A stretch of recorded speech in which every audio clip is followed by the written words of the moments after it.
an intro. Yeah, we're back. All right, we are back. A quick little bit of technical difficulty there. YouTube seemingly going down first and then others following. So something crashed here on our local machine. So sorry about that. I think there are just too many viewers. Thank you for tuning in.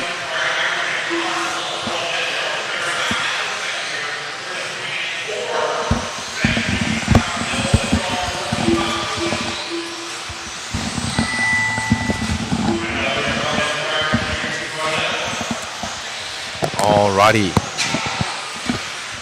Everything was hardwired in. We were good to go, but now has taken a little bit of a knee, and we are back now. We are back now.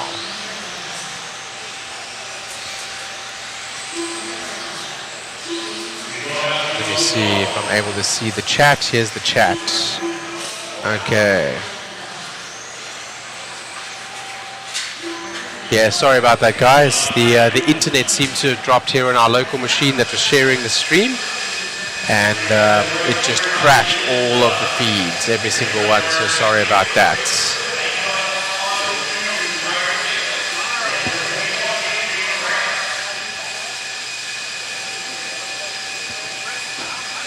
We are back now. Only one heat was what you missed, so sorry about that, but we are back now.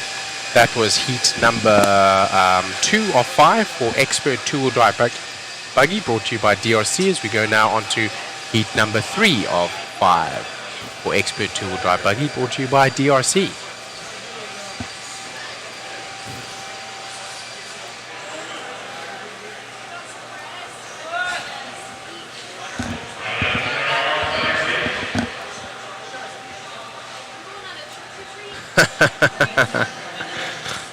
One of 44. One of 44 is in South Africa, and he has the country has some power issues called load shedding, and he was making a joke here that we were data shedding. I'm not sure what happened or what caused it or how that happened, but we are back and live, so good to be back with you. You're listening to Shane Maton here from A Main Hobbies. Happy to be with you from Mod Live Media for the broadcast, brought to you by JConcepts, and live timing brought to you by RC Garage.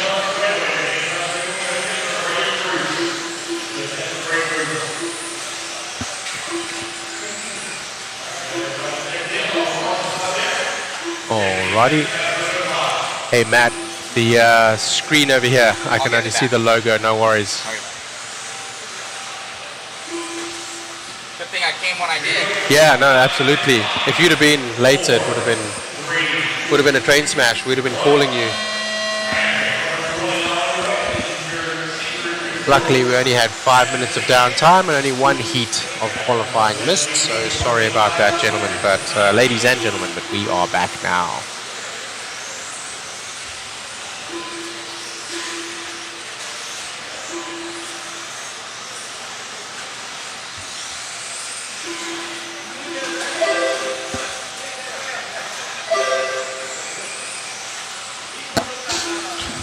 Yes, let's get some water in. Let's get some water. I'm just waiting for my live feed to come back in just a minute so that I can commentate for you guys on what you are seeing and what I'm seeing. Otherwise, I will be several seconds ahead of you. Also not able to see timing and scoring right now. I still can't see nothing, bro.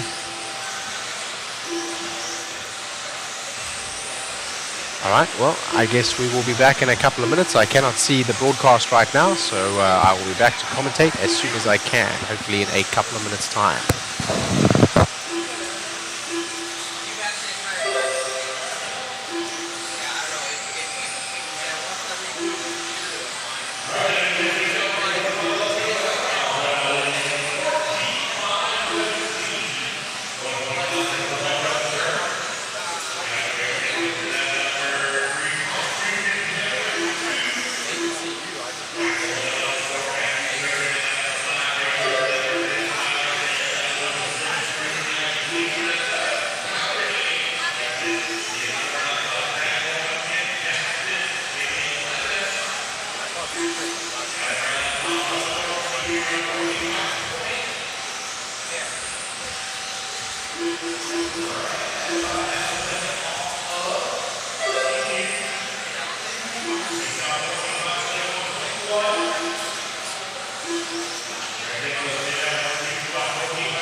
Oh.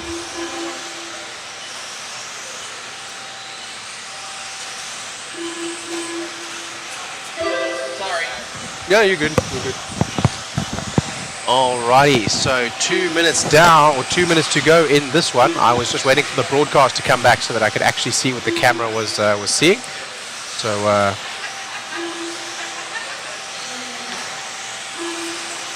yes, Ryan Holler, power, we are back, baby.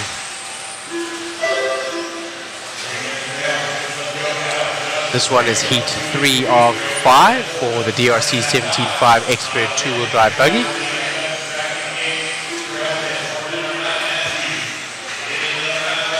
Looks like we're following Adam Rails with the green buggy and the blue back and the yellow wheels. So take note of that paint scheme, as he is in quite a number of other races, and I'm sure his other cars will look the same. Fast lap right now with Greg Niklas right behind, and he's coming up with a fast lap pace as well, but still 1 lap behind right now in terms of lap pace. If he's able to shave 4 seconds from that, he'll be able to catch up to Adam Rails, who's the one that we are following now. That may actually be for position. I think those 2 buggies right behind are both for position. I think that's going to be Michael Rowley and Greg Niklas behind. We continue to follow the driver around, Adam Rails. If they're able to make any impression towards his forward leading spot, then they will be able to start to put pressure on him in terms of time. But right now, Adam Rails not making any mistakes.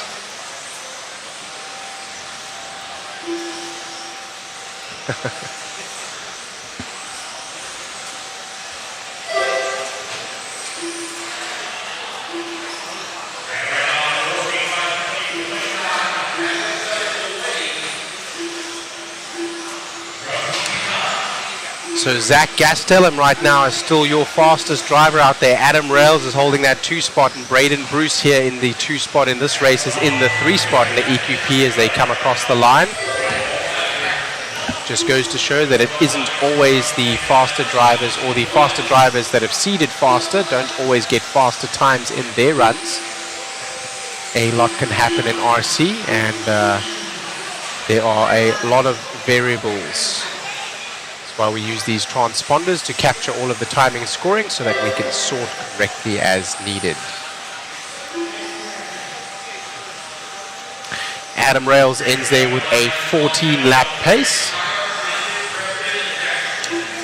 A fast lap of 22.2, and a little bit faster than him behind was 21.9, but not as consistent was Braden Bruce. 14 laps in 5 minutes and 20 seconds. Braden Bruce did 13 laps in 5 minutes and 2 seconds.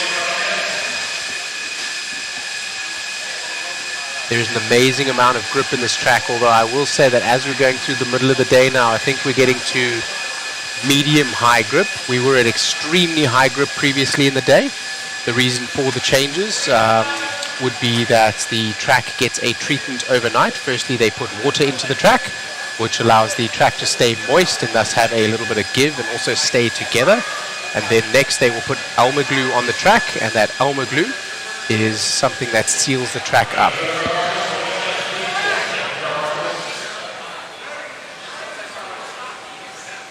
This is a B group here, and we have some big names. Doug LaRiviere, our defending stock champion, is in this one.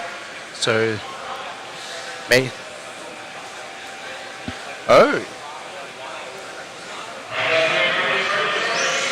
Mason Templeton's in this one as well. He won the Masters of Dirt that was down at Beach RC.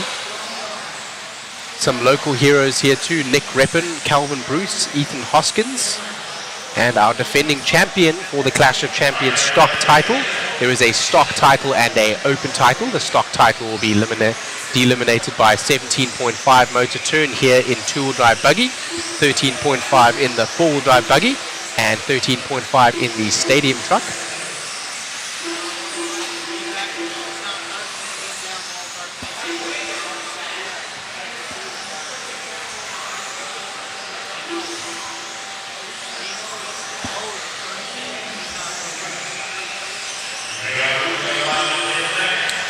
So let's see if we can find Doug Lariviere. Doug Lariviere is our defending champion.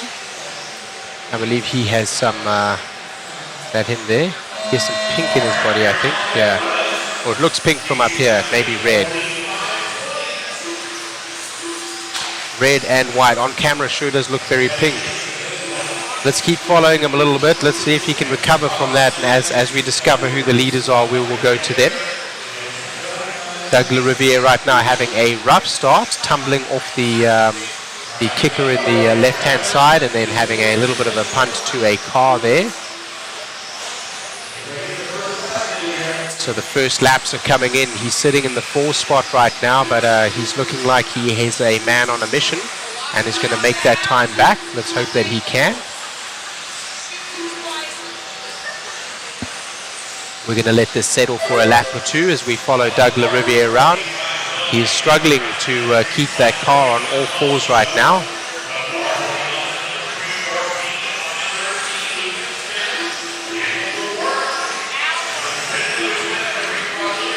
Alrighty. As we get into the 3rd lap now, we're going to start looking for Mr. Colin Clark. I believe he just went through. Actually, it's going to be Brian Dunbar now. Brian Dunbar to the point. Brian Dunbar, I believe, is the yellow car with the... Is that him? Yes, in the Yokomo. Yes, that's the red and yellow with the yellow wheels. It's scrambling around here. Lucas Smith is leading now. We will catch up with the leader in just a second, I believe. All right, that is Lucas Smith there. We have just dropped by to the leaders, so the cameraman is doing a great job at finding all of the leaders as they change live. Dunbar now to the point again. Dunbar is working through traffic, so let's see what he can do. He's got that red buggy with the yellow back and the yellow wheels. Up his inside, I think that is that Lucas Smith that is driving with him? No, Lucas Smith is just behind. That is Andrew Kaufman. Andrew Kaufman was battling him for position, and Kaufman is down in the 5 right now. Dunbar now back to the 2. Lucas Smith and Dunbar trading fast laps. We'll stay with Dunbar for the time being. Brian Dunbar, a Yokomo team driver, and has been for many, many, many years. One of the local fast guys here at Hoosier RC HobbyPlex, and one of the nicest guys you will ever meet. We will drop now to Lucas Smith again. Lucas Smith now is going to be working through traffic, so this will be exciting as he comes up. He's also going to be working up on Brian Dunbar, who is just ahead of him in a couple of corners. So we will be seeing a battle for position. Of course, Dunbar is going to want to keep him behind. You'll notice the other drivers being traffic may get out of the way, but I'm not sure Dunbar is going to do that easily. Dunbar is a driver of honor.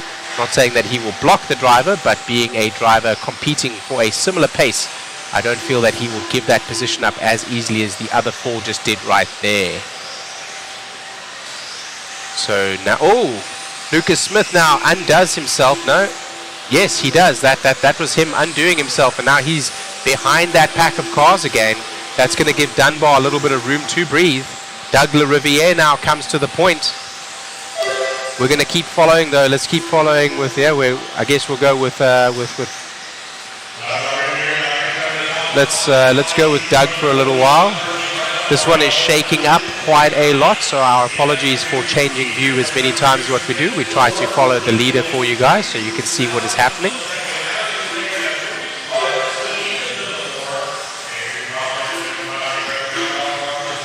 So there is quite a nice battle shaping up as we go through those S's there. We're going to try to follow that in just a second, because that's going to be Lucas Smith and Dunbar and Hoskins. They're all together on the track. Still running with Doug LaRiviere right now. Oh, a little bit of a tap on the buggy ahead. He's going to bring us into shot in just a minute anyways, LaRiviere. He's coming up on them as well.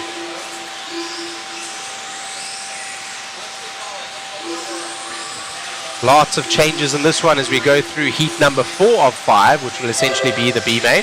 Some big names in this one looking to make it up to the A main. And right now, all of them are doing so. A little bit of a bobble from Doug there as well as he goes onto the pipe, but saves it nicely and recovers well.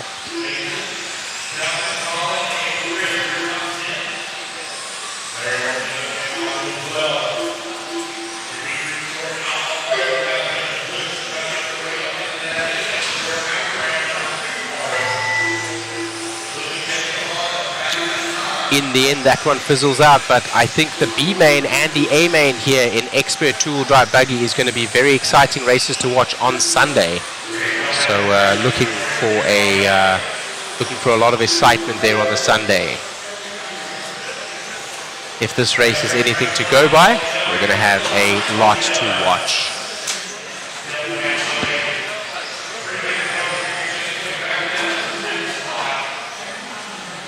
Rob King is asking if we're going to have a resort in quals. Yes, there will be a resort in quals after heat number 2.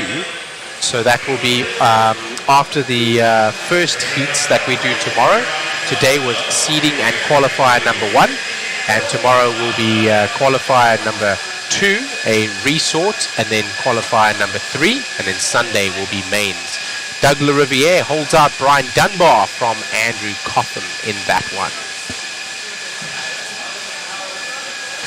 So Chris, the tire source is to take the slicks and to open them up. The tire source is either a tack tire source. The tack tire source tacks itself to the surface and it lends itself to become stickier and thus give you more grip.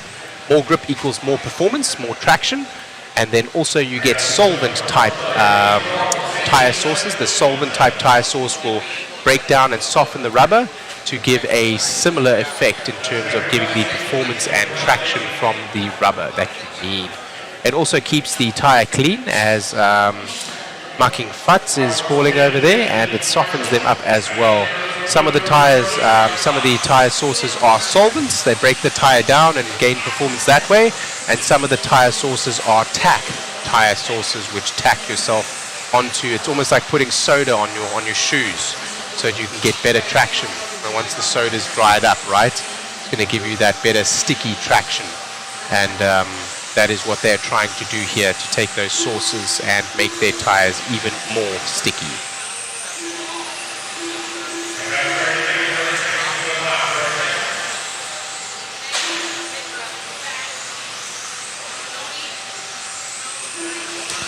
Chris is also asking there, when the cars use treatments like Elmer's glue, sugar, soda, etc., do the teams set their cars up more like carpet? Yes, they do.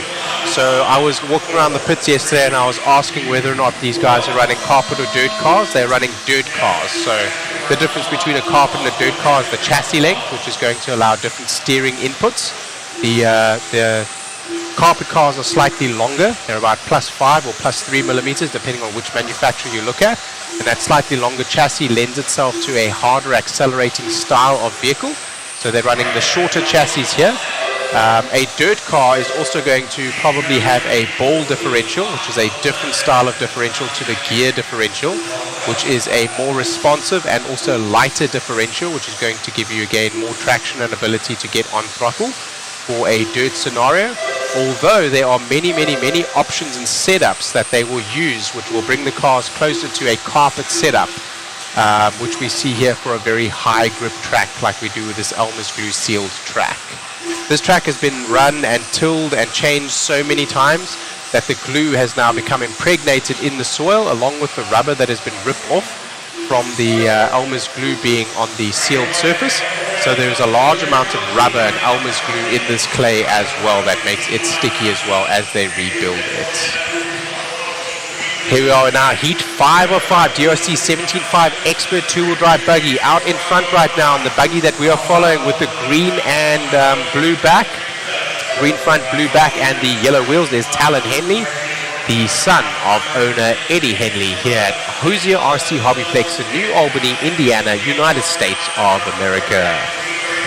Coverage brought to you by JConcepts here live from Mod Live Media, and live timing and scoring brought to you by RC Garage. 3 minutes in, this one still remain. Fast laps coming out from the young gun, Talon Henley. He's on a 15.520 lap pace. The only one on a 15 lap pace right now, so he's showing the field up right now. Trevor and Colin right behind on a 14 lap pace, and as is Kyle Go, Justin Green also on a 14 lap pace. Kai Goff 2. Very close from 2, 3, 4, 5, and 6. So we're going to see quite a lot of shuffling, but we will continue to follow the leader, Talon Henley, as he's got some nice clear track ahead of him now. Talon has many hours of experience here at Hoosier RC HobbyPlex club racing as well as in big races. Doing very well as the young man, TLR driver. As he goes over the DRC double here in the DRC 17.5. Two-wheel drive buggy, heat number 5 of 5.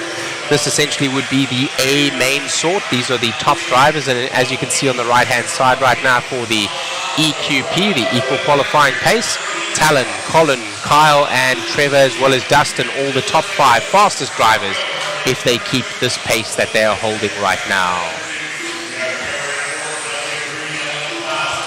Still Talon running nicely out front. We're going to continue to follow him. I believe we'll stay with him as we finish this race out, as long as he doesn't make any unforced errors. Right now has a substantial amount of track ahead of him that he's able to work with and pull into the gap. Some clean air that he's able to use. Colin Miles behind is on a 14 lap pace right now. There's only 3 seconds that are separating now. So I don't know where Colin Miles is making that time up, because I'm not seeing any bobbles from Talon.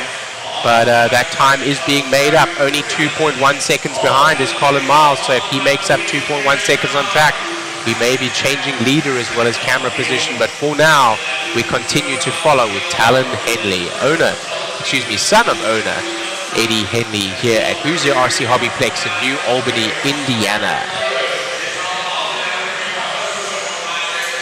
I think Corey is being made to work through traffic right now, and maybe Talon is just maintaining his lead. He doesn't seem to be putting a lot of pressure on making his way up. He's just using the open track ahead of him, and he is using the fact that nobody is behind him to come close to him in terms of physically making him come a cropper or put pressure on him.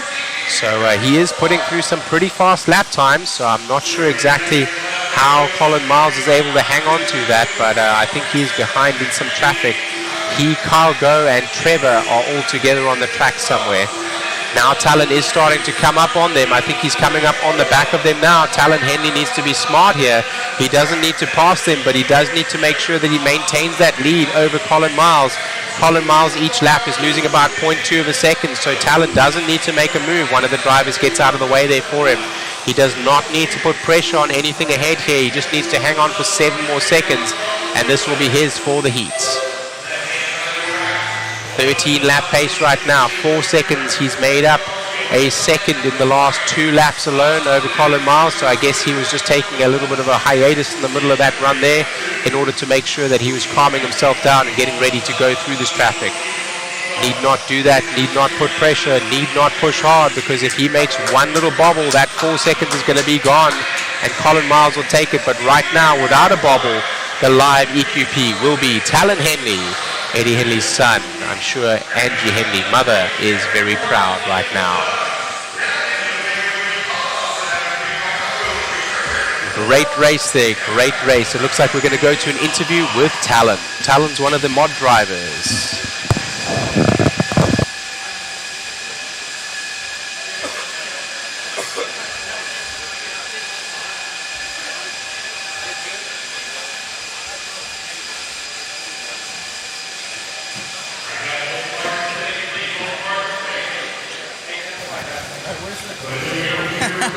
Blazing out there, buddy. I think you're a couple seconds up on the field. Car's on fire. Car's awesome. I've been making a lot of changes to it, and I'm really happy with where it's at, man. Looking good out there, man. Anybody you want to thank? I want to thank you, man. Awesome. I've been thanking everyone else but you. Your pucks, man, keeping the car alive. especially. Quick rotation, quick acceleration. Love it. Great job out there, buddy. And hey, time to take it into Q2 and Q3. Trying to leave them into Q2 and walk away with it. Great job, my friend. Thank you very much. You got it. Oh, no!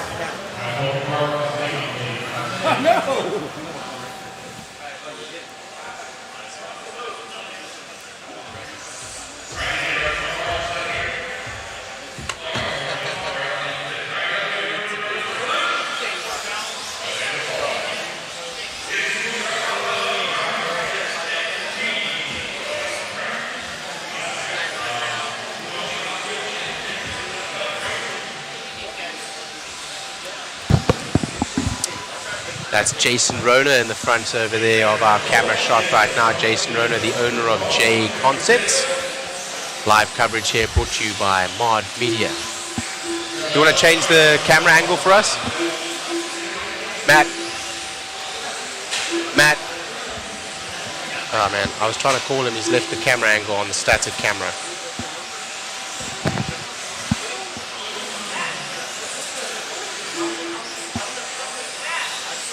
Static camera.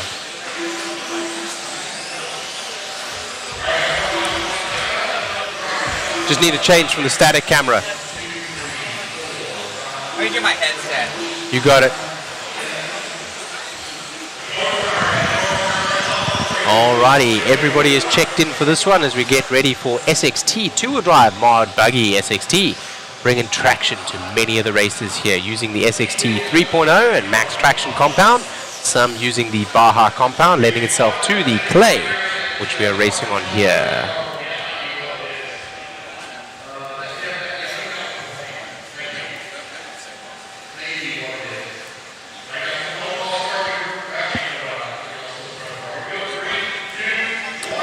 Good job in the last one there by Talon Henley.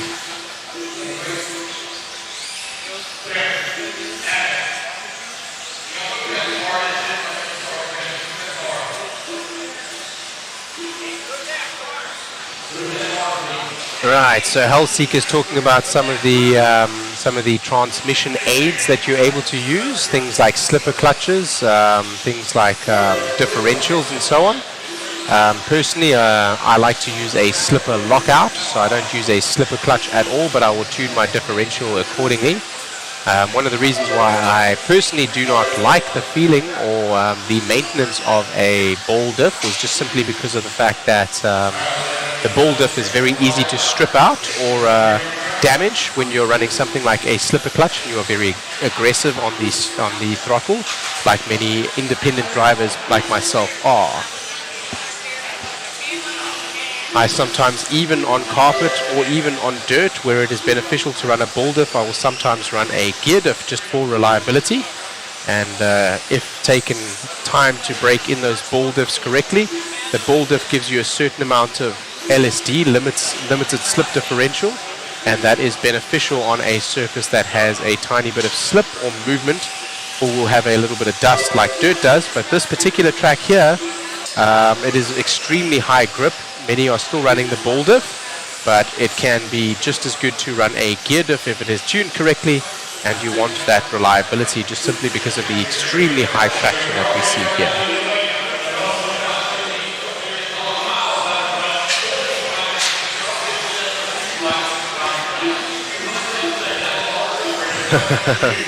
One of the guys here is referring to the mod is referred to as open class also. Open class allows you to run any motor turn limits. The any motor turn limit also means that you can run all sorts of settings in your ESC, and those settings in your ESC allow for a more aggressive power delivery, almost like a turbo would in a real car.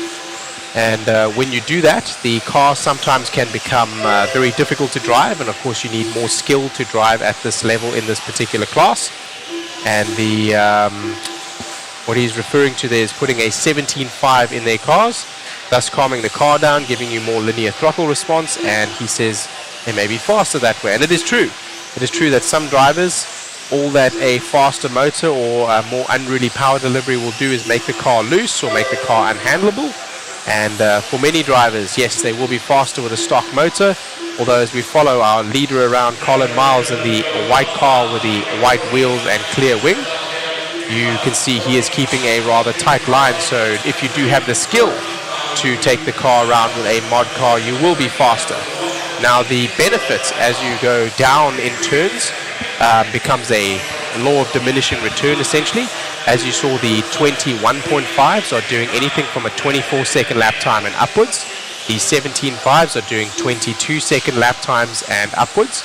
The mod drivers are doing 21 seconds and upwards, and that is of course in the hands of an expert or independent driver. You'll see the pros, with the skill that they have, are able to dip into the 19s. We've seen some 19.8s from David Bada and from Dakota Fend in their four-wheel drive buggies, and we've seen some 20-second flats from the pros in their mod buggy two-wheel drives.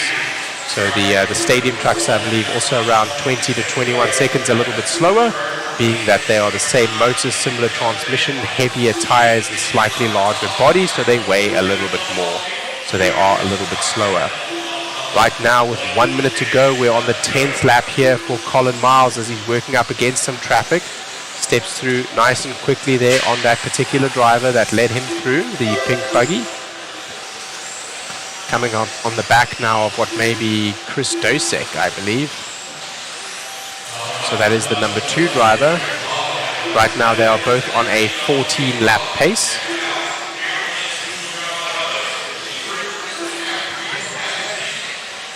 Takes a little bit of a tumble, and in fact that is Charles Hicks that was ahead.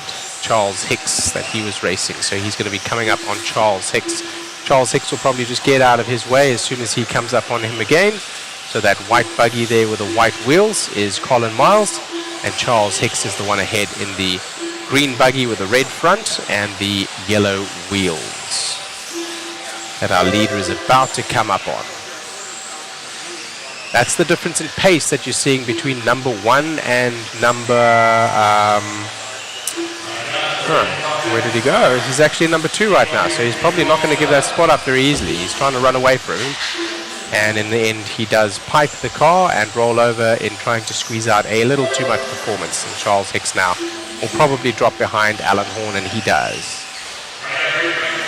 That is a race, and Alan Horn pips him at the line just due to the fact that he didn't want to give up that spot. If he'd have just given up that spot, maybe not have pressed as hard, he may have seeded up in that race. But hey, that's RC racing. That's what we do. We're looking for all the performance, and when that adrenaline's pumping, I can tell you right now, that certainly seemed like the best thing to do. The best defense is offense, especially if you can be faster to get away from the driver that is chasing you, then that is the best defense. As we move on right now to SXT Mod Buggy Heat number 2 of 3. Heat number 2 of 3. We've got some big names in this one. I see Ciccarello up there. I see Bornhorst up there. I see Tollard up there. I see Thilke up there. So quite a number of good drivers in this one.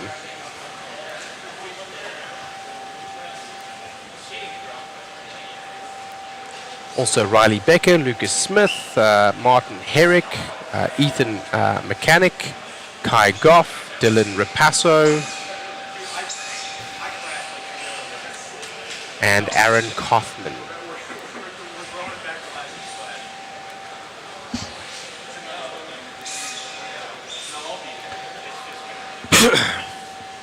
Mr. Jared, pleased to meet you. I'm Shane Maton of A-Main Hobbies, Account Manager and Distribution Manager for A-Main Hobbies, here with you today with Mod Live Media, bringing you the broadcast.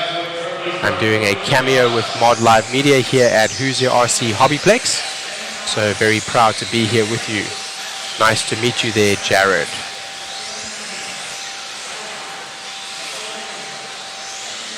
Alrighty, this will be the B main of two-wheel drive mod buggy, but let me tell you some big names in this one and some pros coming up in the next. So grab yourself a drink, go to the bathroom, make sure you get that all done in the next minute or two, because you're going to need to sit tight for the next 10 minutes to see this spectacle unfold. Some quick adjustments happening on a car on the right-hand side. They're not sure what they were doing, but he pops a fat wheelie going down the straightaway there.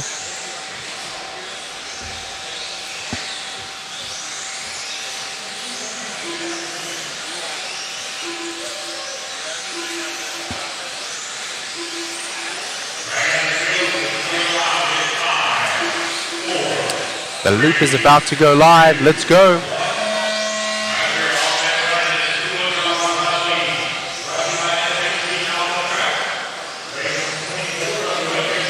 So we're following Joe Bornhorst. Joe Bornhorst in his S-Works. Joe Bornhorst in that yellow and red paint scheme with the yellow wheels and clear wing. This is SXT two-wheel drive mod buggy. So that will be the S12. I think it's the S12.4 now. I do speak under correction. It's been a little while since I had a S-Works two-wheel drive myself. I did have it one stage.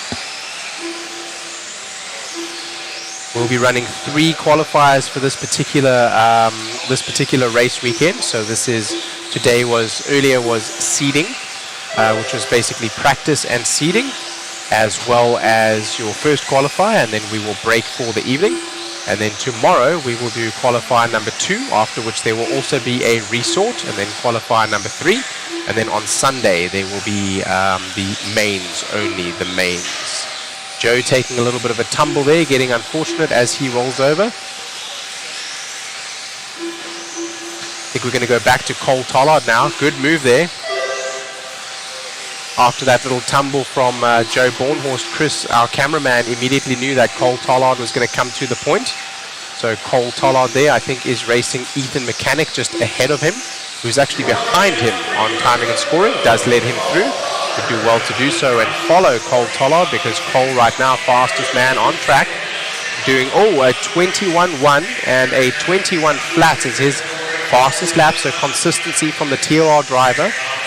Also with the Protec power as well as servos in there. That's Cole Tollard. Protec, a higher level of performance.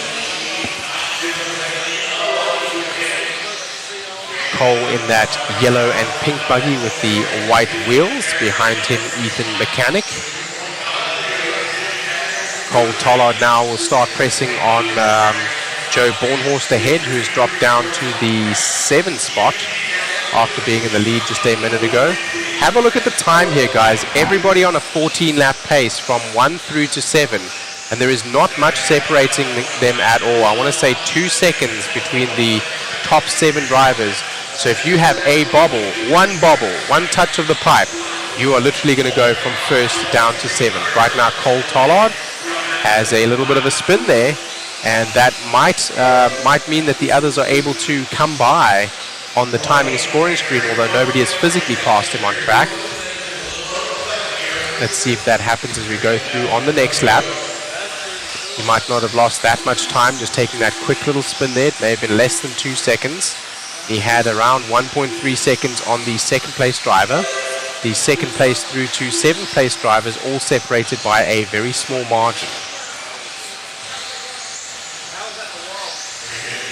Tollard still in his TLR out front with 1 minute 40 to go in this 5-minute qualifier. Heat number 2 of 3 here, so some of the big boys coming up in the next. Sit tight, it's going to be a good one.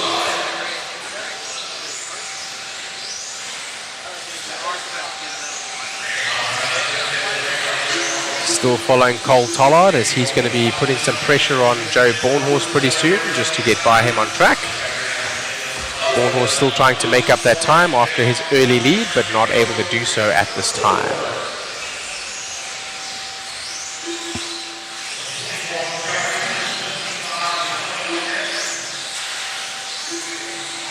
Still able to triple, and they're starting to get closer to not being able to triple. If you see that, somebody was saying earlier, it's a very good litmus test for the batteries. And these mod drivers, they want to squeeze every little bit of performance out, so they will often run a lower milliamp hour battery in order to reduce the weight that they are carrying, and thus, of course, the power remains similar. With that being said, the power to weight ratio is higher, and they're able to extract the performance as well as make up for the differences in the power delivery as they go through the race, and the voltage in their battery sags to a much lower point than what it would if they had a higher milliamp hour battery. The MAH, milliamp hours, referring to essentially the gas tank, the size of the gas tank that the battery has and the runtime that you can achieve from it. So with that being said, very difficult for somebody that is not experienced in different levels of battery, essentially. A driver like myself, an independent, would opt for a heavier battery with a higher milliamp hours, thus carrying the weight but having a more consistent voltage.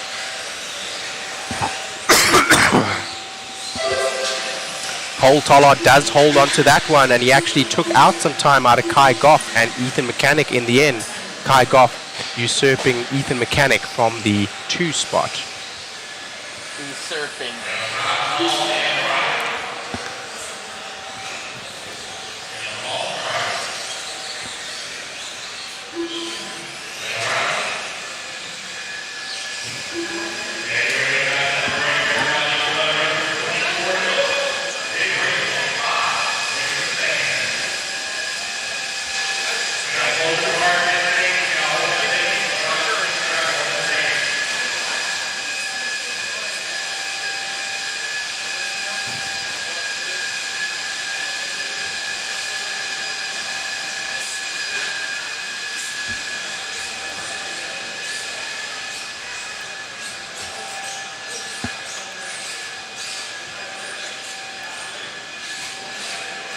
Alrighty. I hope you have yourself a drink and you're sitting tight, because this is going to be a tasty one as somebody gives a tap up the rear bumper of what I hope is his mate, not a malicious one there. The red buggy giving the yellow buggy quite a tap. In this one, Dakota Fend, defending champion, Clash of Champions champion. So he is the mod Clash of Champions champion. He is here to defend his title in his TLR 22. TLR 22X, referring to 5 in Roman numerals. That is the reiteration of buggy that they are on currently. Let's get going. Dakota Fend, Tom Rindekent, Davey Barter, Tater Sontag, Brosh Champlin, Chase Lemieux, Spencer Rivkin, Dustin Evans, Ryan Cavalieri, Aidan Horn, and Gavin Bushina.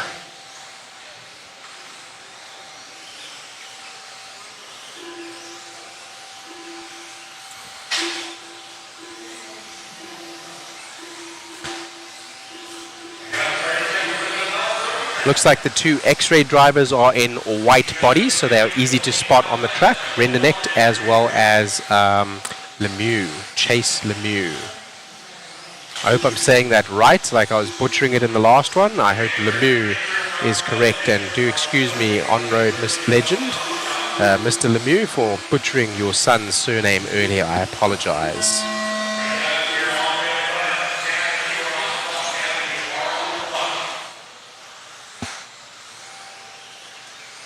Yes, Big Buckarama, you are right. I don't know how they went from the TLR 4.0 up to the X then, as V would be 5. You are correct. X is in fact 10 in Roman numerals.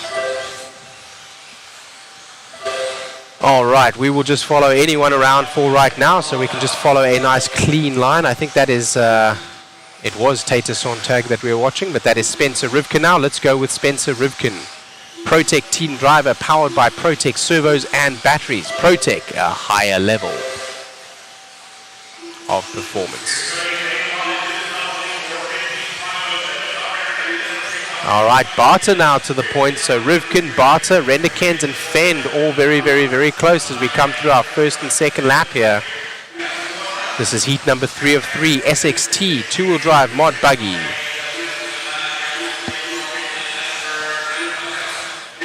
It's going to be pretty tight as we go through the first couple of laps. So we'll choose any car and we will follow them around.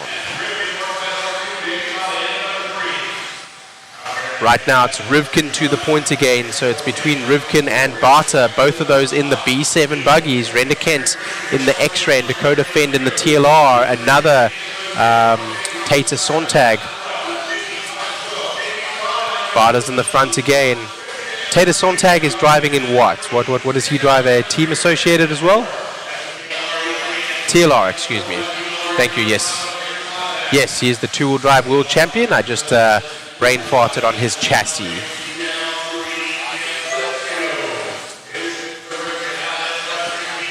Looks like Davey had a bobble, and we're following Spencer Rivkin now again. Oh, I love that. That's lovely with a buggy graphic. I like that. That's lovely. Some great work here from Matt Olson. He is on the operation behind, making us look good and enjoying the broadcast, making it very enjoyable with all of the media that he is able to give us. Not only the photographs of the drivers, but also the picture there of the car that we saw just a second ago. Spencer Rivkin with his classic body scheme, that light blue, white, and purple with the white wheels. He is the third car in this driver train right now. Ahead of him is Rendekent, and I'm not sure who is that. Renenect, excuse me, yes. Renenect. That is a tongue twister for sure, Renenect. All right, Spencer is through. Now he has some clear track ahead of him. Let's see what he can do with this. Fenn now in the 2. Fenn now looking good. We're going to continue to follow Spencer Rivkin around. Spencer takes a tumble. That could be enough for, here comes Dakota Fenn now. Dakota Fenn is pressing from behind. He has the open track now, and some traffic does Spencer Rivkin. Spencer hasn't gone across the line yet, so we're going to see as Spencer goes across the line. He's probably going to drop to the 2, maybe even the 3. Davey Barter now in the 3. Spencer Rivkin in the 2. Fenn, who we are following here in the TLR, defending champion. We're going around with Fenn right now in that TLR. Over the Hobby Wing triple and onto the team associated double comes that TLR. Start, finish straight away. Fenn defending this title right now. Let's see what he can do over the JConcepts hump. Nice and clean. He's using the clean track ahead of him and behind him to good effect here in the FMAR qualifying. In qualifying heat number 1, heat number 3 of 3 for SXT Mod 2-wheel drive buggy here at Hoosier RC HobbyPlex in New Albany, Indiana, USA. Clash of Champions 2024 brought to you by JConcepts by Mod Live Media. Thank you very much to RC Garage for the live timing. Dakota Fenn still pushing right now. Spencer Rivkin trying to make up that time. He's got 2 whole seconds to make up, actually 1.2 seconds. He is making inroads though, so Fenn has now got to start pushing. He has cars ahead. He's going to start coming into traffic. I think that is actually Rivkin ahead of him. Is it Rivkin ahead of him on track? It is Rivkin just ahead of him on track. Okay, that was Brock Champlin ahead. I was going to say they're going to come together, and Rivkin needs to stretch out a lead. That's a little tumble from Fenn. I don't think it'll be enough for Rivkin to come back. It is. It is. So Rivkin making a charge now. Rivkin to the point now, on fire with that B7. The clock is going to expire, and is he going to snatch it at the line? He does. It looks like he will with a 14-lap pace. Dakota Fenn not far behind. This is going to be a very hot battle as we go through not only qualifiers but also look towards the heats, the mains on Sunday. So one more lap here. It's not over yet until the fat lady sings, and Rivkin's got some traffic he's got to work with. He's squeezing everything out of it and wants to make sure that he gets the line quick as possible. That next corner just doesn't matter. So he tumbles into the wall, and he may hang on. Let's find out. He does hang on, and that is Spencer Rivkin from Dakota Fenn by not very much. How much was the gap in the end there? Wow, okay, 14-lap pace in the end for Dakota Fenn and Davey Barter in the 3. What a race, guys, what a race, and that is just one of the qualifying. FMAR qualifying lending itself to a less exciting than heads-up racing, but more fair style of qualifying thus is used at these big races. But as we go to the race, it is going to be much more exciting, and they're going to be battling for position on track, so... Ooh, I can't wait to see that. Amazing run there, man. Full send there at the end. You and Dakota so close.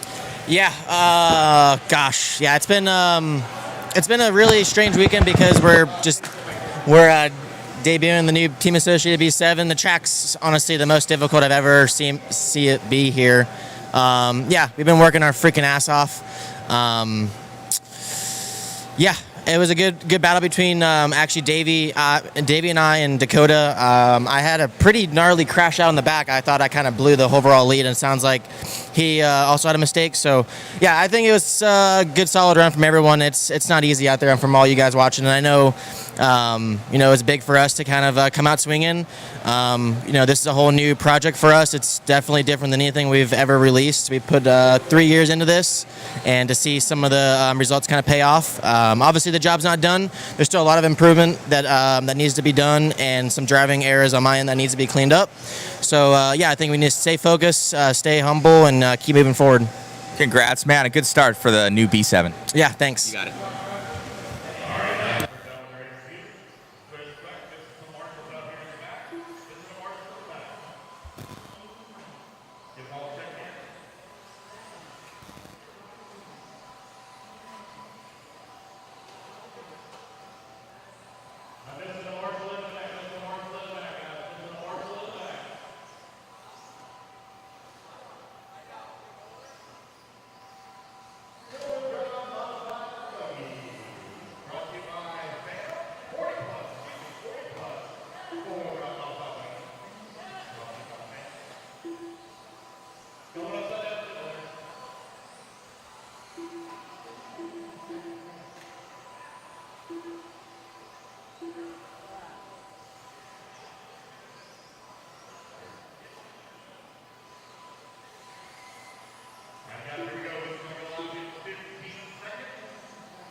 All right, we're back at it again here, guys.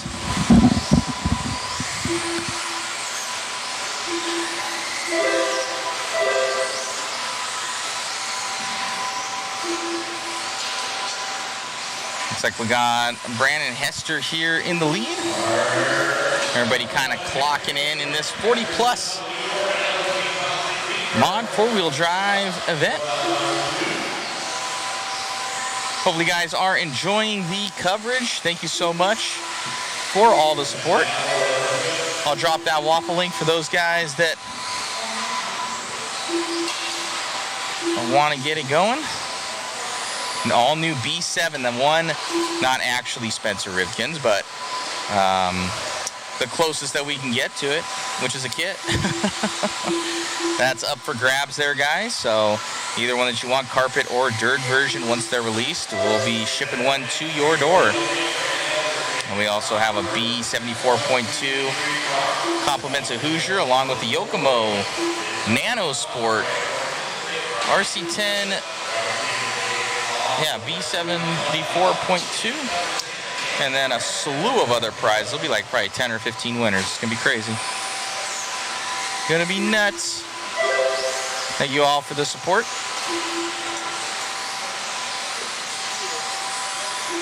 Brandon Hester still in the lead. Kurt Wanger now taking this one over in the new B7. Oh no, this is four-wheel drive. So Kurt Wanger coming onto that back section, the Protect section. Coming around in the white and gray.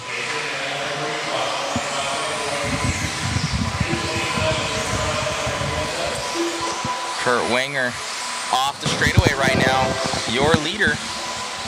Gray, white, and black. Our cameraman is on it. Yeah, Chris has been on it today, man. He knows the cars, man. The dude's a magician when it comes to paint schemes. He sure is.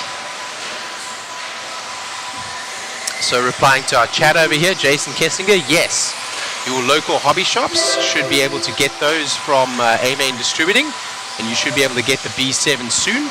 And those will also be available to those of you that do not have a local hobby shop at A-Main Hobbies, www.amain hobbies for all your RC needs. I believe they have shipped from Team Associated, so soon everyone will be able to have, excuse me, not shipped from Team Associated. I think beginning of February. February? I think. I could be wrong. Let me check something here. You guys are A-Main Hobbies, though, so. Let me check something here. You might know more than I do. You might be right. I think it's a few weeks out. Got you. But the first ones of those kits that come in, we'll have one for you guys. Kurt Wenger down that straightaway. Still your leader.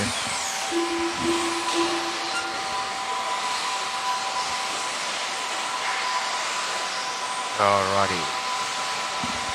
Oh, they took him down from pre-order, I think. Yeah, they're not up for pre-order anymore, I don't think. I guess you are right then. The car is going to take a little bit longer to come for us average Joes.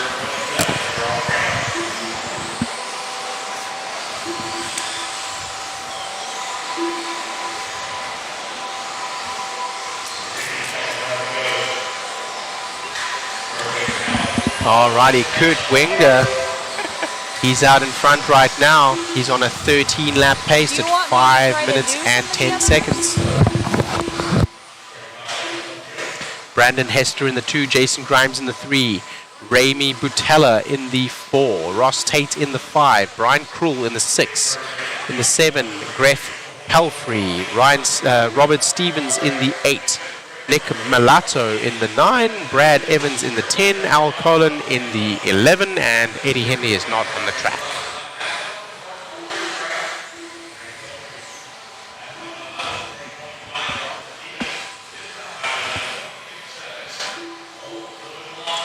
This is the 40 plus mod full drive buggy heat number 1 of 3, presented by Phantom.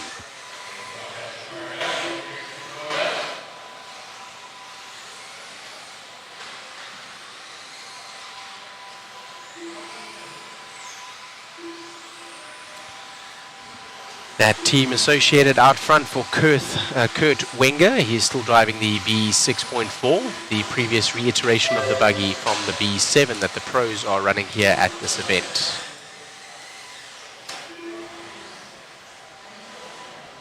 Oh, excuse me, yes, Kurt Wenger actually does have one of the B7s. Yes.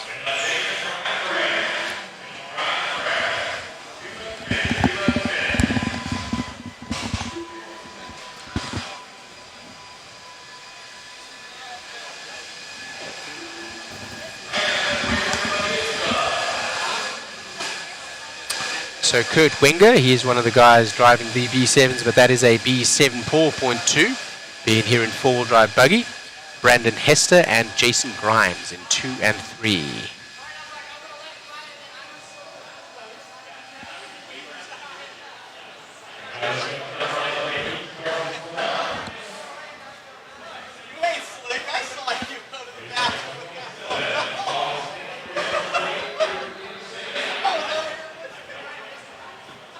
Oh yeah.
Good stuff, yes. You should be talking to your local hobby shops. If you want to get your hands on one of those new team associated, go and talk to your local hobby shops. They will be able to get them for you.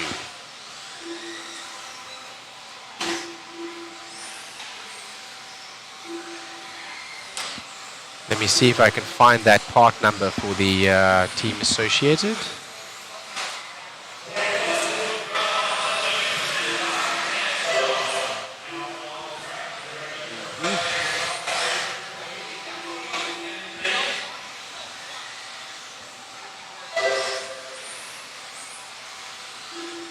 There it is. And I will see if we have any information here.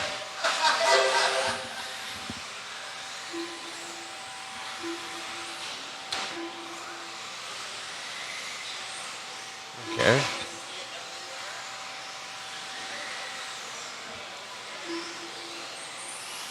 Yes, the car is showing right now as pre-order on A-Main Hobbies.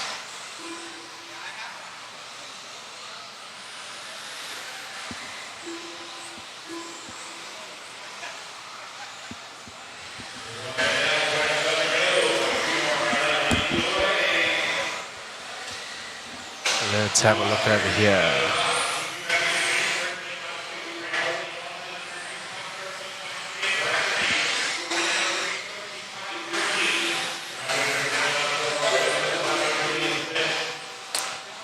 Right.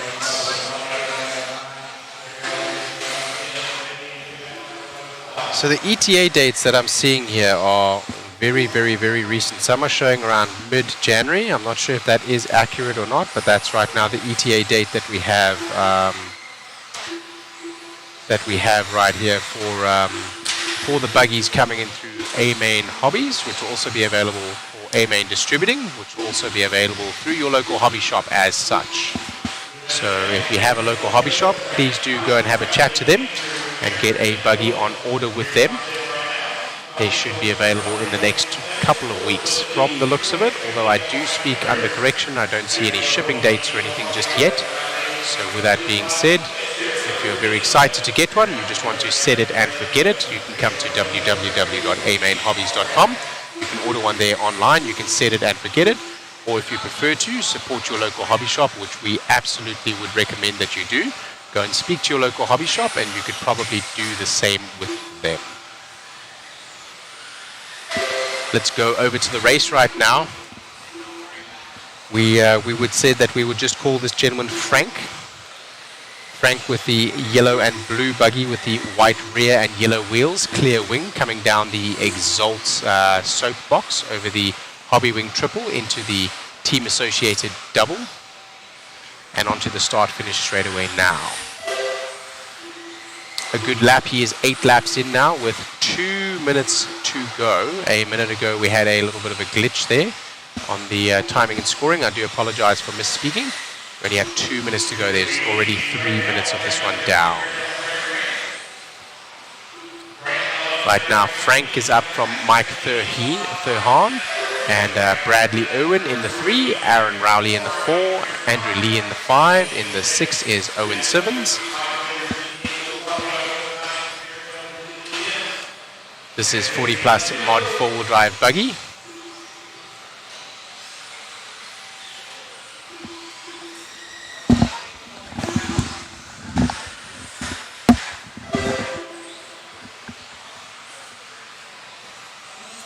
This is qualifier number 1, race number 27 of 40, heat number 2 of 3.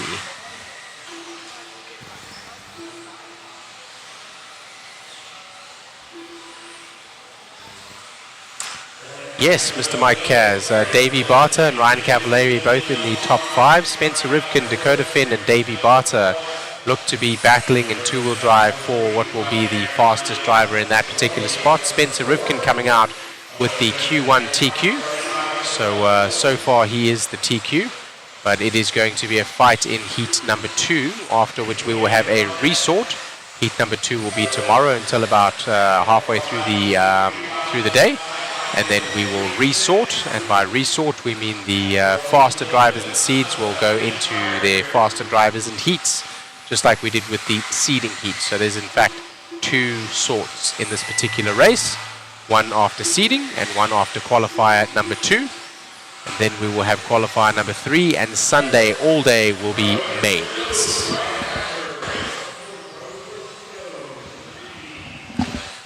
Polar Bear Davey sure is doing well, and he has definitely come into his own this year. Has always been a very good driver, but is really taking advantage of it this year. I feel like talking to Davey about his performance and about his experience here on the track, I feel like he has a very calm demeanor, And he's certainly not letting the nerves get the best of him, and I think that is going to serve him well, as he has always had the skill to hang with the best, and now with that calmer demeanor, I believe he will be able to put it up there in the front with the big boys, and we will see as he fights for what may be the Clash of Champions title as well. Frank does win that one out from Mike Thurhen, and then Aaron Rowley in the 3. 13.507 pace for number 1, 13.508 to 13.517. So 10 seconds back was Aaron Rowley. The other two gentlemen were a lot closer. Here we go right now to heat 3 of 3 for Phantom 40 Plus mod 4-wheel drive buggy, which is basically like Pro 4-wheel drive buggy old edition.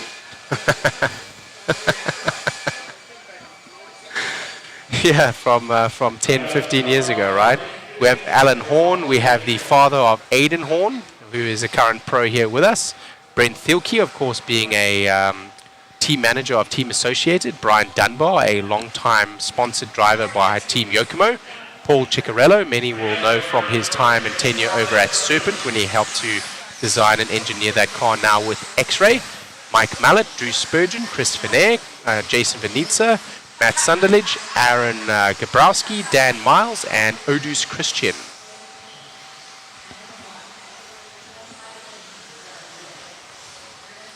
This is going to be a fast as well as a fun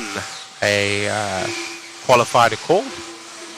In the last one, we didn't know where to look.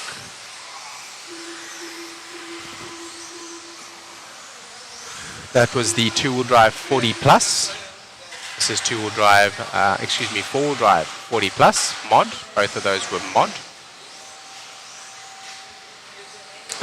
Some drivers stuck together. Marshall needing to run out there.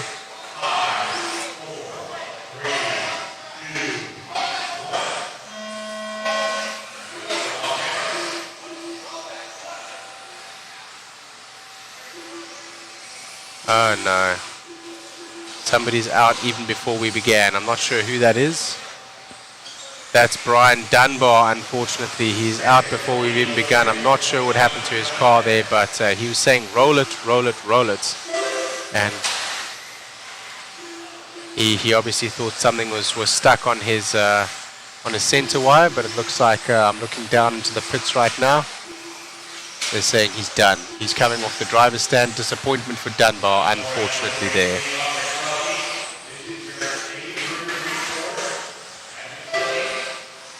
Alan Horn coming out swinging right now, 21-1 right off the bat.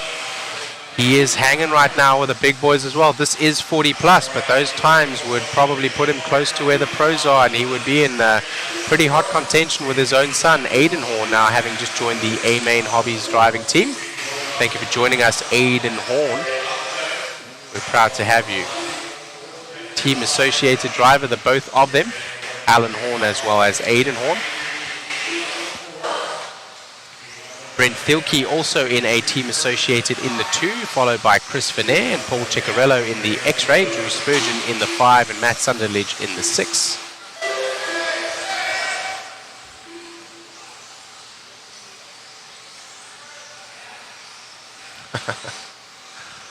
The shouting and screaming you were hearing was one of the cars that was stuck. There's those two marshals that you see crouched down were trying to get one of the vehicles. And same car making its way over another part of the track there. So let's have a look if we can follow Alan Horn. Brett is very close by in terms of time right now. He's only 0.3 of a second down. So these two are actually battling for position right now. So Thielke is behind Alan Horn, and I believe that is the cars that we are watching right now. Oh, right, yeah, all three of them are very close together. Yes, Alan Horn, Brent Thielke, and Paul Ciccarello, all very close together. They're close together on the timing and scoring as well. So this is a little bit more heads-up racing. Alan Thorne still managing to hang on right now. Thielke trying to make a move. Horn makes a bit of a bobble, and another one. That's going to open the gap here. Here comes Checky, and here comes Thilke. Chris Finnair now has got past Ciccarello on the timing and scoring screen, and they're together as well.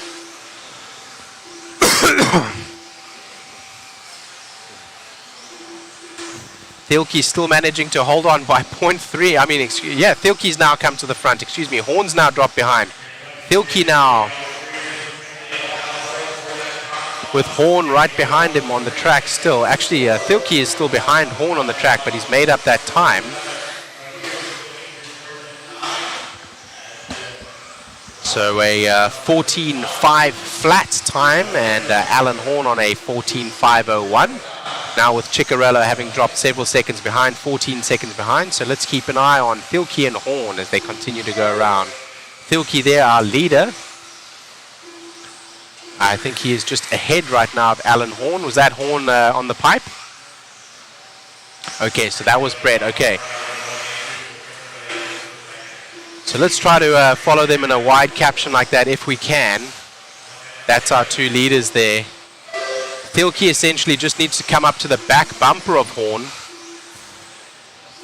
and sit there. That's all he needs to do. He doesn't need to pass him. He just needs to stay there.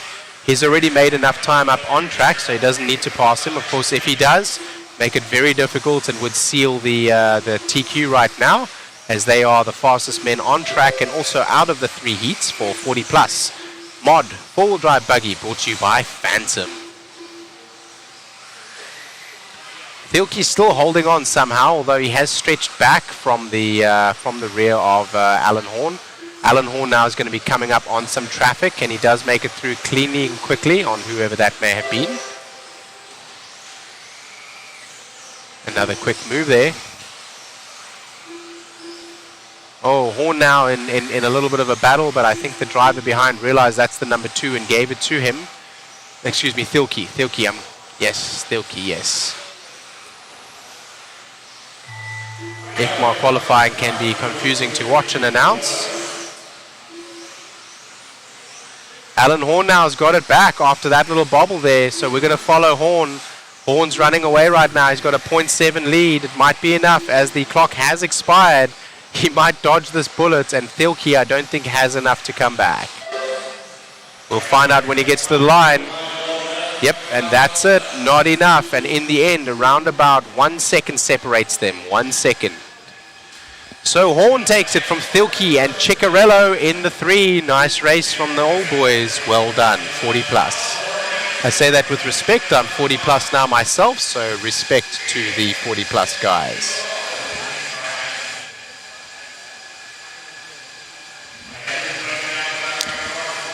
Horn, Alan Horn.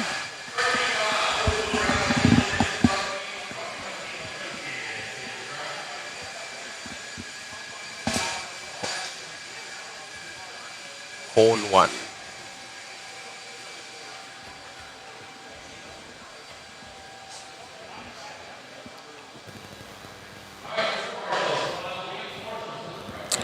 Yes, Jason is referring to that little JConcepts kicker over there. That little JConcepts kicker looks like a little roller, but it is not. It is quite a steep jump face. I'd say probably 45 degrees, maybe even a little bit more than that in terms of angle, and it is about 2 feet high. Man, oh man, making it happen, dude. Grabbing that 40 plus, well, TQ for now. For now, we'll see. It's going to be a battle. There's a lot of good guys out there, and Brent's always tough. Chicky's always tough. Dunbar, the list goes on and on. It's just who gets the cleaner run, really. Congratulations on the run, buddy. Who do you want to thank? I just want to thank the whole Factor Tracks racing team, everybody watching. It's awesome that you guys do this, and all of our guys are here working hard, and we appreciate you trying to grow the sport with what you do. Congrats, buddy. Thank you so much for the support, and great. Good job out there. Good luck. Thank you. Nice interview from Alan Horn. And yes, we are trying to get as many people into the hobby as possible, not only talking about how and where you can race, but how you can get into racing. If you have questions about that, please let us know. Yes, it's on static.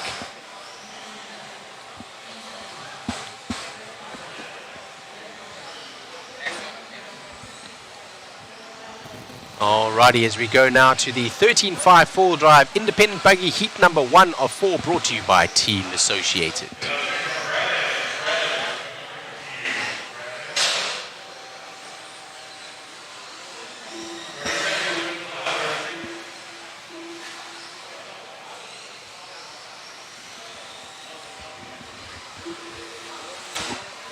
So C Dizzle.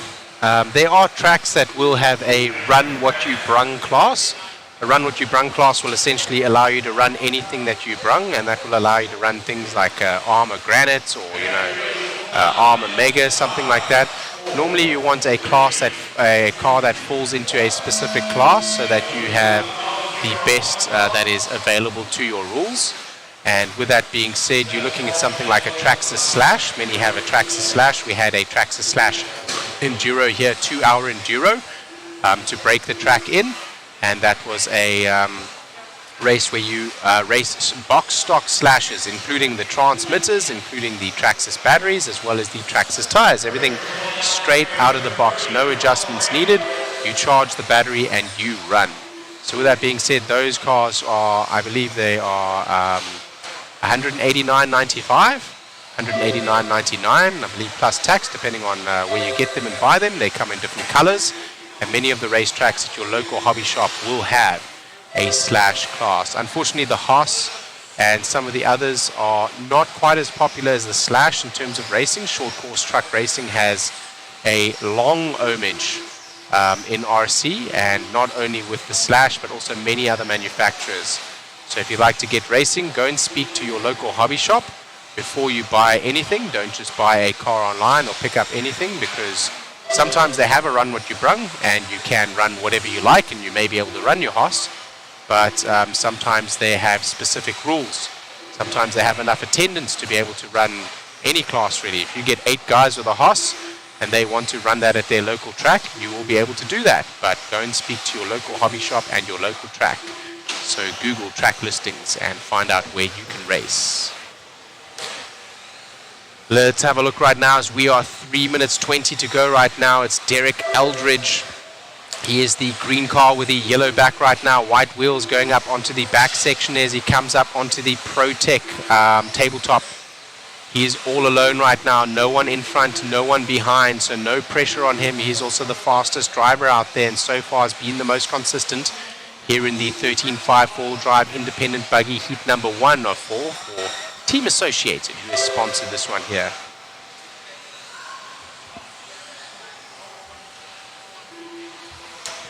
There are tracks also, as Jason Kessinger is pointing out here in our chat, that will have rental buggies as well. So you will be able to come in and grab a buggy like this one that they are racing here, and you will be able to compete at a higher level just simply because you are able to take a kit car, which is more adjustable and more specifically tuned and set up for racing in terms of the engineering and traction that it is able to generate and give the driver.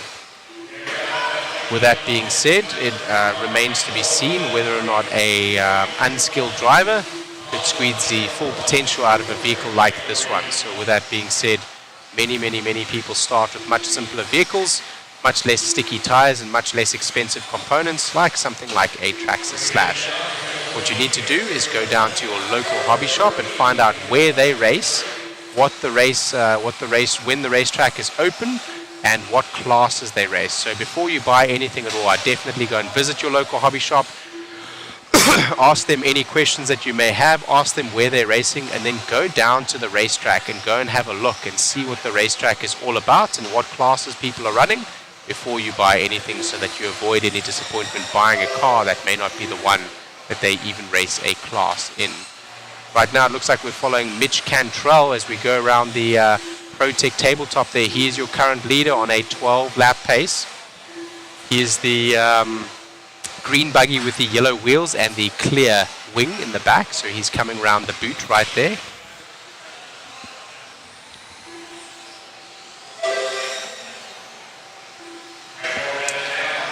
Mitch Cantrell now leading from Brian Krull. Derek Eldridge now falling down to the 3. They're very close together. There is a 12-lap pace for Mitch Cantrell, 11-lap pace 5:01 for Krull, and 11-lap pace 5:02 for Eldridge. So he has 1 second to make up if you like that 2-spot back, but they have dropped back now about 15 seconds from Mitch Cantrell in terms of overall pace. It also looks like Mitch Cantrell is able to stretch now with a 24-second lap time. So he is now able to stretch that lead and continue to stretch that lead as he goes into the lead.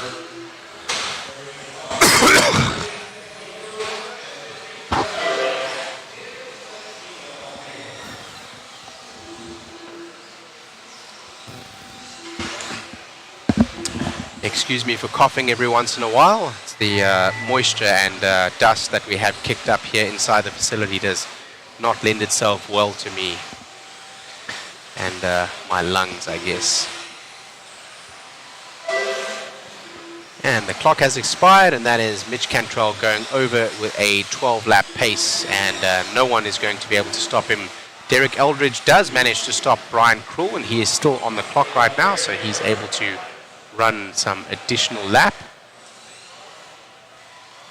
So he will finish that lap off that he is on. Just waiting for Derek Eldridge to finish, and we'll see where he in fact finishes officially.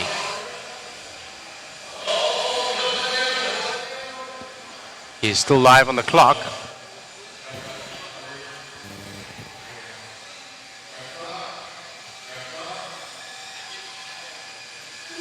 And he's done.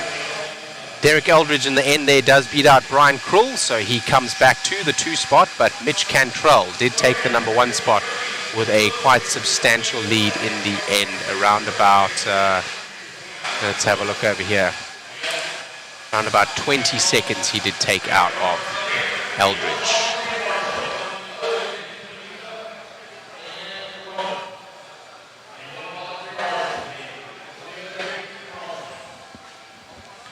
X-Tech over here is pointing out that some of the places will race the Slash and the Bandit. We had a rule at our racetrack at Silver Dollar Raceway, any 4-maker class, so you could literally have any kind of car. I'd always joke that there's something called a Tamiya Dancing Rider. If you've never seen that, it's a 3-wheel trike style of RC. When the vehicle turns, the servo actually leans the body left and right like a motorcycle does. A very, very, very whimsical style car, and something that I believe would be fun to race. And any 4-maker class. So if 4 people showed up with a specific car or a specific class of car, we would race. And the reason why you need 4 people is so that you have enough turn marshals for the next race, so that you can cover all of the cones for the marshal points as we see out there right now. Those 2 gentlemen sitting on the cones, for example, are marshals, and those marshals are obviously helping the cars that have crashed. They will turn them over. We've got everyone checked in now as they're doing a couple of practice laps here for the Team Associated 13.5 4-wheel drive independent buggy, heat number 2 of 4. Hoosier RC HobbyPlex at the Clash of Champions 2024 here in near Albany, Indiana, United States, as the clock goes live. These guys all want to go heads up racing. I would wait at the end of the straightaway when something like this happened. I would wait at the end of the straightaway, and once all the drivers have gone through and I had a nice clear bit of track, I would go ahead and start my lap. That's what I would normally do. I, of course, don't always have the skill to cut through traffic the way that we need to, and as such, I will take any advantage that I can get.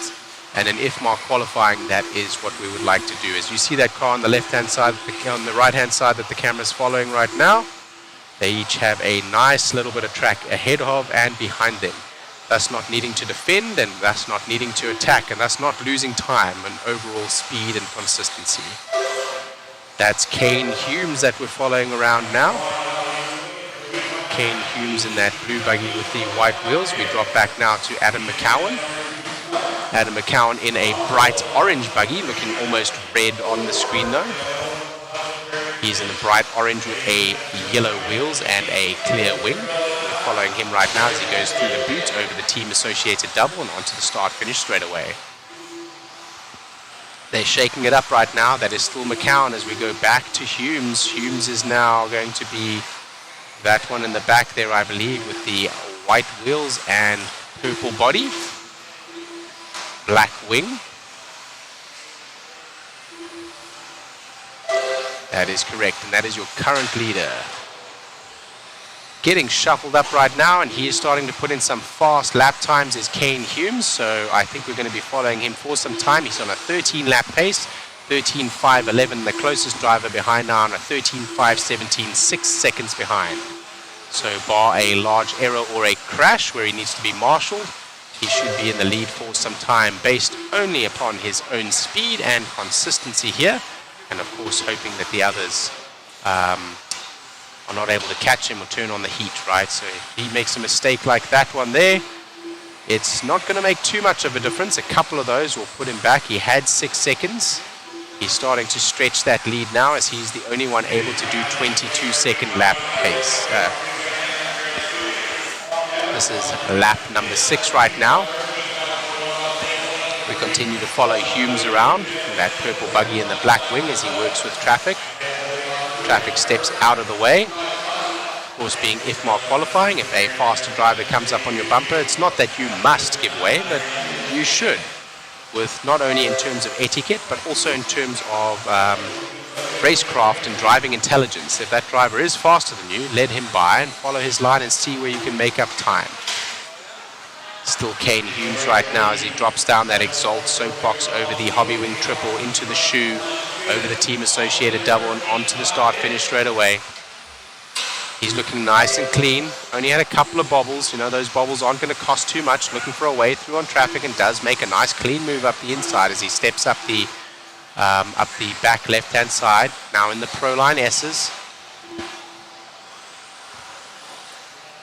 He's going to go double single there, and that's probably working well for him. The less time you spend in the air, the more time you can spend on the ground, and thus creating traction and acceleration over the JConcepts bump onto the SXT roller and the DRC bump. Kane Humes still the only one in the with the ability to pull out anything in the 22-second pace. His last lap 22 seconds, 22.6 in fact, and the lap before that 22.7. That's awesome.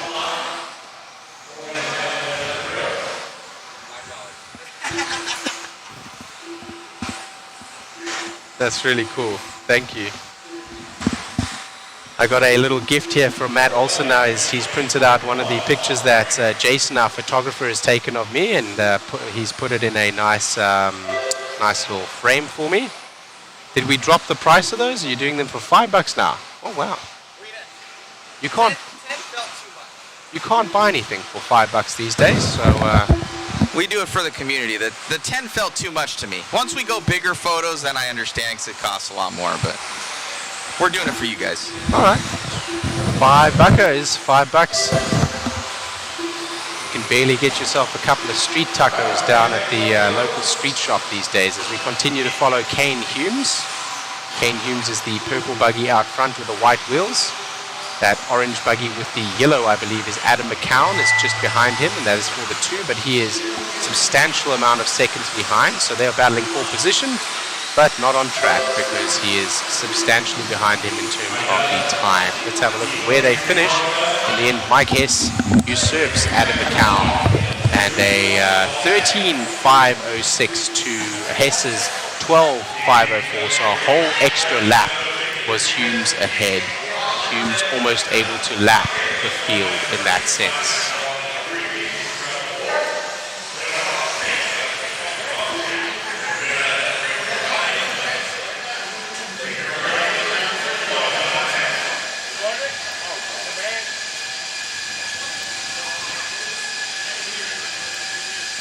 Lovely run from the young gun, Kane Humes. There is our very own Chris Mueller coming up to the camera right now. He feels like he's going to get hot. Keep that thing on, man. That's how you get in sick. Running his M17, and I believe a team associated. That is our cameraman that has been doing a great job. Right now we have Megan. Thank you very much for joining us, Megan, to help us out with the camera whilst Chris has his race and then marshals.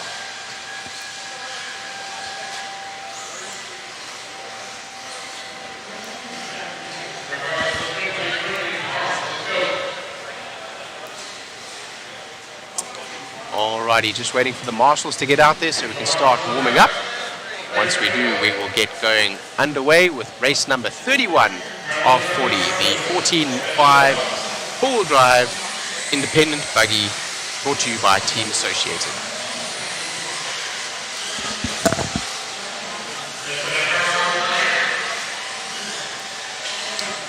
Mile high, yes. So that is one of the things that I was recommending that we do here, is go ahead and get some of those photographs printed out of Spencer Rivkin or of Ryan Cavallari or of Dakota Fend of the pros, get them signed, and then we may add them as prizes to the waffle if we're able to get those, or we may sell those as well, or we may just get them for some lucky fans. So with that being said, that is something that we are looking to do here.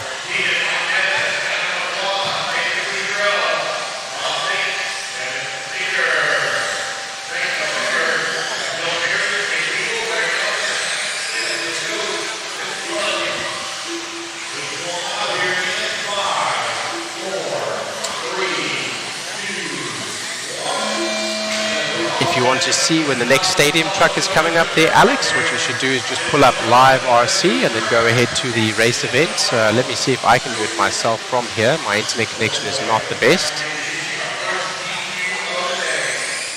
Let's go to live RC. Live RC is running the live timing, of course. They have the program that does that. So then you click live results. Once you click live results, you go to tracks, and you will search for Hoosier RC HobbyPlex. There we go, Hoosier RC HobbyPlex. And I will share that in the chat. That is where you will go, that is the home page. And then from there, you can click on over here, view current event. We're currently right now in race number 31 of 40. And then what you'll do is you'll click on qualifier round 1 and we'll have a look.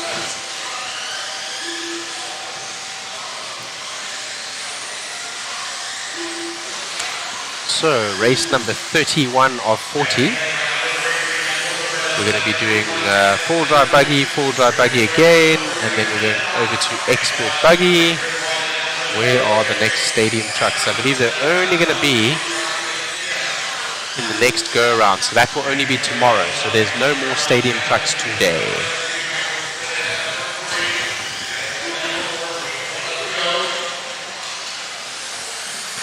Racing right now with 2 minutes down and 3 minutes following, we're looking at Matthew Blake with the white wheels, white body, and it looks like blue back,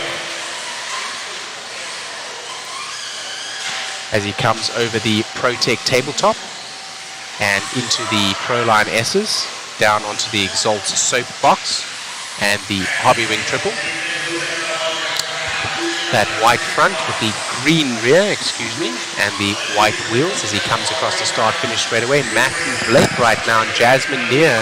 Jasmine Neer's coming to the point. That's her right there going over the left-hand side in the pink buggy with the purple rear, yellow wheels.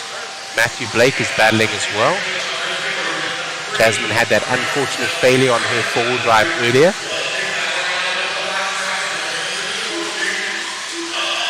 Looks like it's getting shaken up right now, and it is very close between Matthew Blake and Jasmine Neer. That is Jasmine going over the JConcepts roller. The young lady is doing well, punching above her weight here with many of the very experienced RC drivers. Don't know much about this driver apart from having met her today. There we go, is a picture of Jasmine. Still in the lead right now, and it looks like she's actually battling right now with Matthew Blake. Takes a little bit of a roll. That gives some space to Matthew. Matthew is the car ahead, I believe. Oh no. Oh, good. Okay. I thought she had got wing there and rolled out, but the car behind had rolled on her wing, and she's got by clean. She's getting caught up with some traffic though, having to go a little bit defensive here. The best offense, the best defense is offense though, so she needs to start pushing because Matthew Blake is only 1 second in inverted commas behind. I think that is Matthew Blake literally physically ahead of her, so Matthew Blake needs to open up a 1 second lead, and that little bobble may be enough to do so. A little bit of a traction roll, but she's able to get the motor right on check again and actually makes the pass on Matthew right there. So that will be the stake driving home now with 1 minute to spare. In this one, bar a failure or any kind of massive error from Jasmine, looks like she's going to take this one. Right now, faster of the drivers bar Kane Humes from that last race. Kane Humes was able to squeeze off some 22-second lap times, and that last lap around, Jasmine Lear does the same. That is her first 22-second lap, so she's now able to start finding her groove a little bit and start to stretch out that lead on this particular heat. Several 22-second lap times did come through for Kane Humes, so I'm not sure if she's going to have enough by the end of this with only 1 lap to go probably. By the end of this lap, the clock will have expired and the time will be up for her to chase Kane Humes. But still, right now, sorting to the A main as we sit in heat number 3 of 4, with the faster drivers still to come.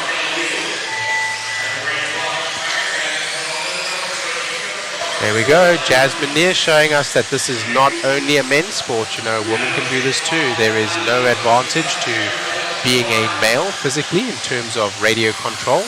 It is all about your setup ability and technical ability, and females are equally capable of setting up cars as well as driving RC vehicles around a racetrack exceptionally well. She does take that one from Jackson Lear. Matthew Blake ends in the 3 with Brian Hodgkins in the 4. Adam Raber in the 5, Antoine Morris in the 6, Chris Mueller comes in the 7, Mac Wilkinson in the 8, Justin Grimes in the 9, and Chris White in the 10. Only Kane Humes from that previous heat 2 of 4 is faster than the 1, 2, 3, 4 that we saw here. Jasmine Lear, Jackson Lear, oh my, there we go. So Jasmine beating out either her brother or father, so that's pretty cool there.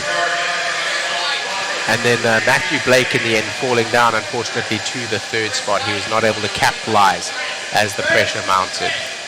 Let's see if here in heat number 4 of 4, 13.5 4-wheel drive independent buggy brought to you by Team Associated. Heat number 32 of 40, if they are able to get a faster time on the board, as we normally have the faster drivers come through on the later heats.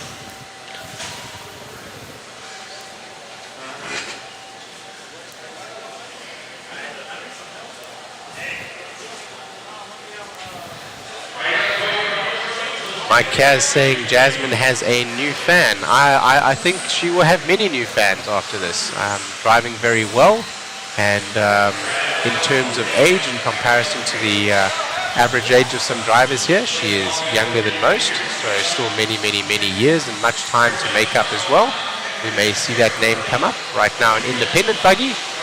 She is an expert 2-wheel drive though, so you know she does have the ability to go with the fast guys, and maybe we'll see her up in pro one day soon.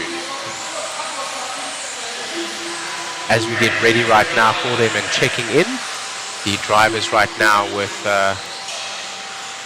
oh man, what's going on? Okay, they're busy moving one of the marshals.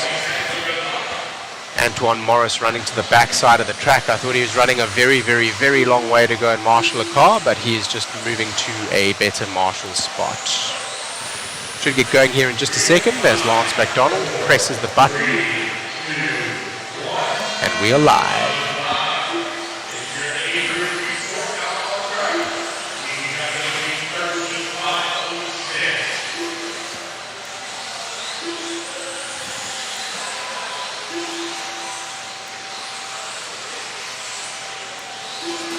Shout out to James Maxwell. Thank you very much for the message there.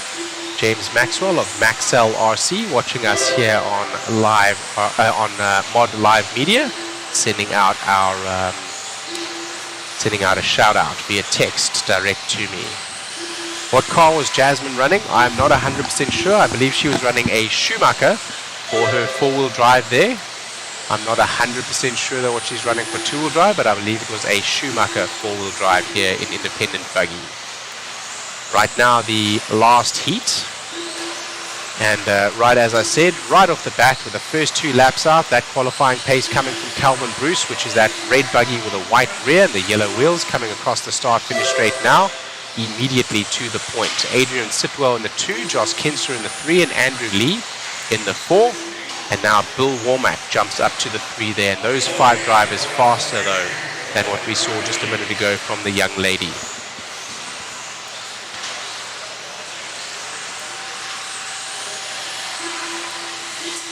That is young Miss Near there, marshalling a car. She had to go out and grab that car. So if you're wondering who she is, that is her on track there. I think she is one of 3 females in this lineup. So out of 430 entries, it is a predominantly male-entered sport, but it doesn't mean that females can't compete on a very high level as well. As I said, there is no physical ability that it takes in order to turn the RC steering wheel or squeeze the trigger. The car does all of the work for you. There is just a certain amount of technical know-how.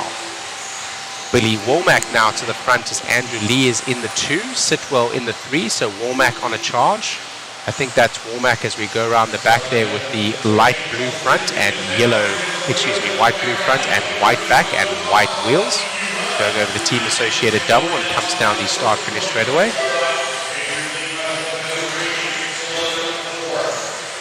Making his way around some traffic there that had crashed.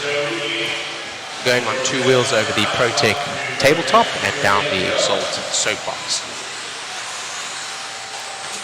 Right now, faster cars are behind, so Bruce and Lee now applying pressure. Bruce now squeezing out a 21.9. He is coming. Lee now also, Womack, they're going to be shuffling around. This is going to be really, really, really tight with 2 minutes to go. Each one of them now, more than half of the run down.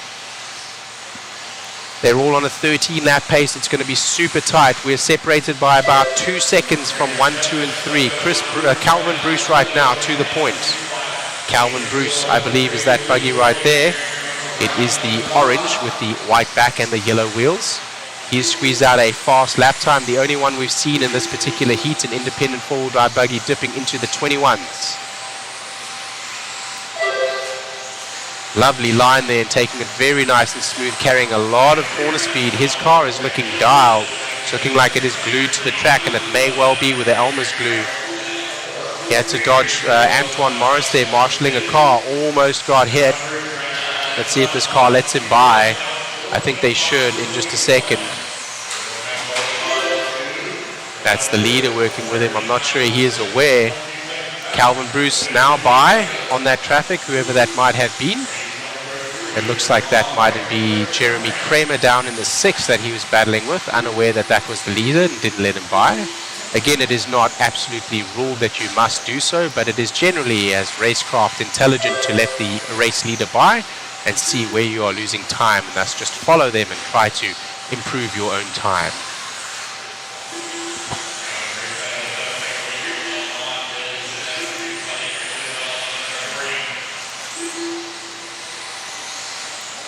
What's that?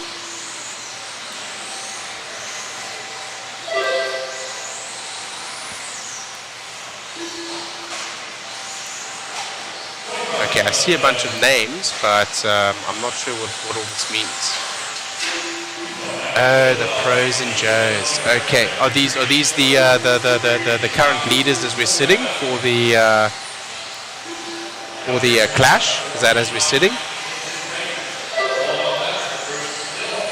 Okay, so I've just been sent a picture here as we're sorting through the heats.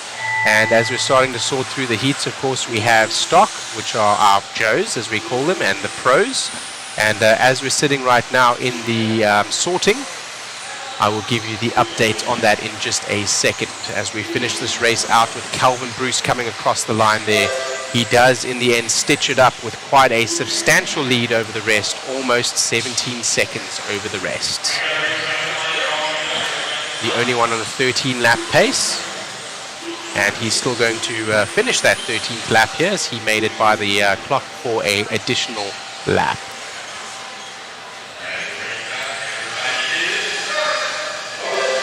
And that'll do it. So as we look right now at the pros and Joes as they have been sorted, so I believe that this is for, I'm not sure if that is the Clash of Champions necessarily for the Joes, but this is how they sit for the Joes. Doug. Go to an interview with Calvin Bruce. All right. You get the TQ, right? Yes. We'll go to an interview with Calvin Bruce, and then we'll update you on the pros and Joes.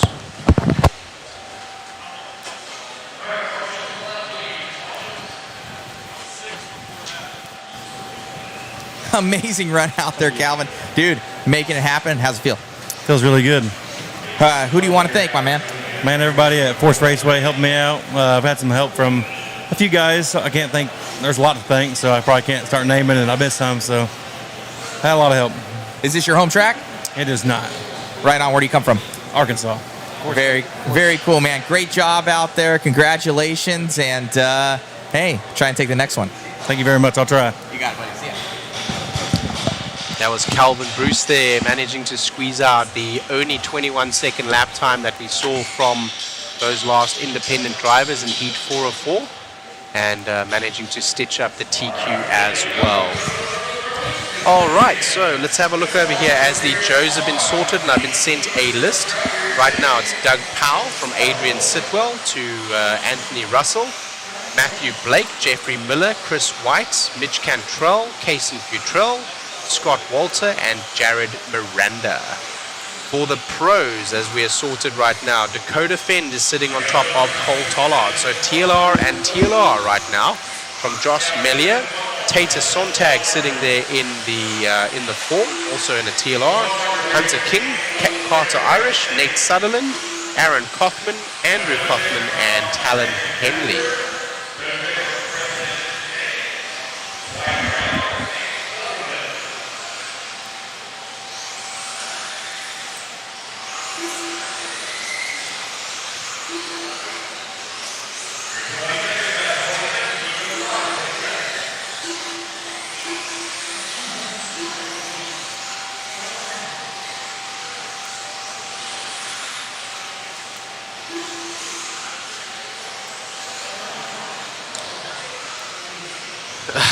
Fear the near.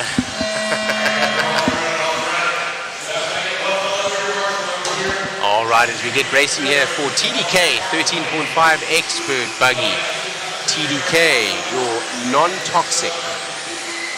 Let me see over here. Your non-toxic and biodegradable tire sources.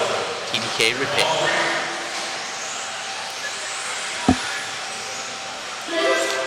Hello from France, Mr. Mikhail or Michael Satori. I do apologize if I'm butchering your name there a little bit. Michael, I believe.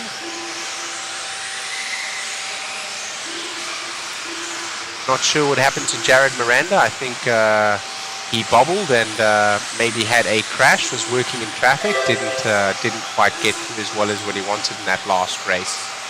This is heat number 1 of 5 as we start to round out your coverage for the day.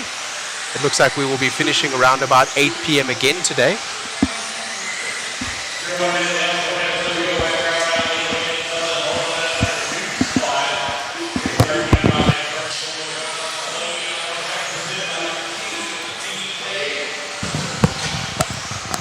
Alrighty, so local hero Nate Sutherland, he is right now in the 1. We're sitting on the static camera, I believe, though, Mr. Matt, after the interview, so we're still on the static cam.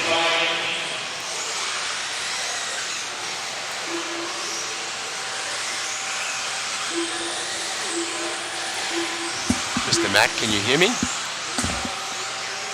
We're still on the static cam.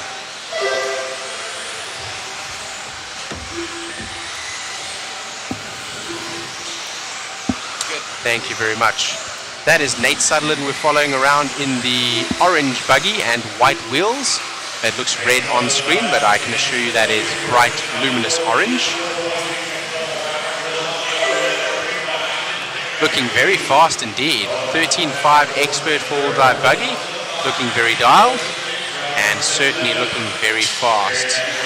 Going to work his way through traffic. Wow, he slices like a knife through butter there, in between, by inches between a crashed car and another car that was there, and making it look easy like they were standing still. Oh, and around the outside of that one, Nate Sutherland is on fire right now. He's the only one popping off anything below a 21-second lap time. He did a 20.8. His last lap was a little bit slower than that, but a 20.8 his fast lap. And right now, Wyatt Brown in the 2, Will Santiago in the 3, Nolan Hunt in the 4. But Nate Sunderland, as we follow him here across the stripe on his 7th lap, is putting a hurting on the field right now, and he's making it look easy too. He's driving around them like they're standing still or they're in another class. possible that Nate maybe didn't have as good of a seeding round or maybe did not seed. So it is possible that this is one of the drivers we should be seeing in one of the later heats rather than the earlier one. The earlier heats are normally the slightly slower heats. So if you see heat number 1 of 5, it's normally the slightly slower drivers in comparison to your heat number 5 of 5, which is normally your faster drivers as they seeded. If you didn't seed or if you didn't attend the previous heat, being the seeding heat, then you may be one of these drivers that will be slicing like a knife through butter. But I can tell you also it can be very frustrating being that driver and being stuck behind slower vehicles. Nate is making it look easy.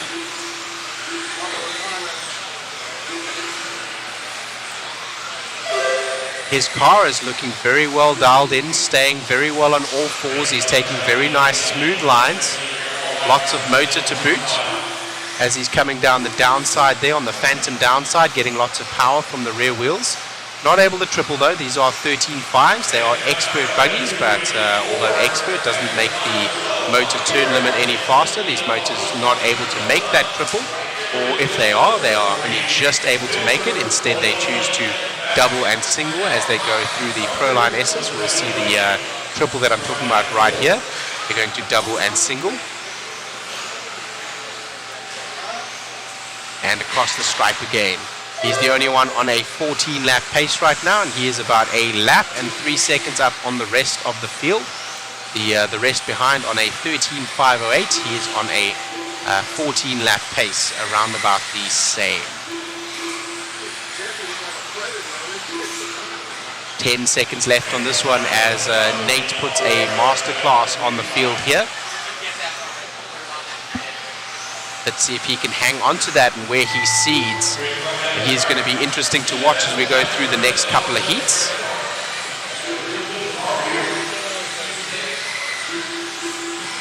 Great drive from Nate Sunderland, keeping that nicely together. Very consistent, very fast, and his car is looking very well dialed. I hear rounds of applause from down below, and I can only assume that those are for Nate. A brilliant drive here. Let's see if he can make it by this driver nice and quickly as well. He doesn't really need to. The time has expired. He's already stitched it up, so all he needs to do is make it to the line, and he knows that. So that's a 14.502 to a 13.507, so that's a whole lap and 5 seconds faster.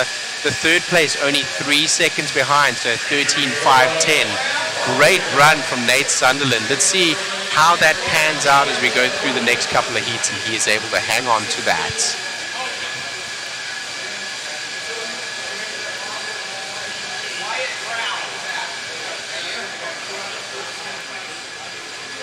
Jasmine Neer is going to be in this one again, so those of you that are saying fear the Neer or becoming a fan, she is in this one as well.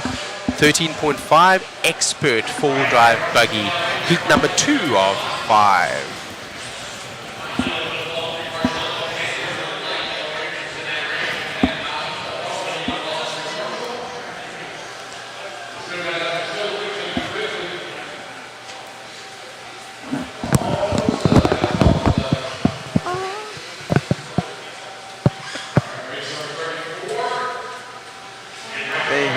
Jacket back on, bro. Don't get sick. I know, bro. I see it. It's fucking hot up here, bro. I'm cooking. I'm like a weenie. Nah, I'm good. I'm comfy, bro. I'd rather be sweating a little bit than fucking getting sick.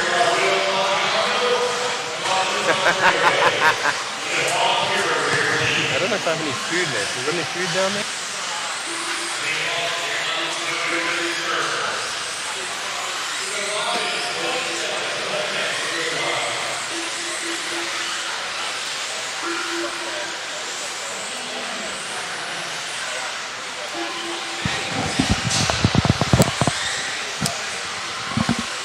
With you, yes, but not on the live mic. Now I am back on the live mic. Let's have a look here as they get checked in as the clock starts right now.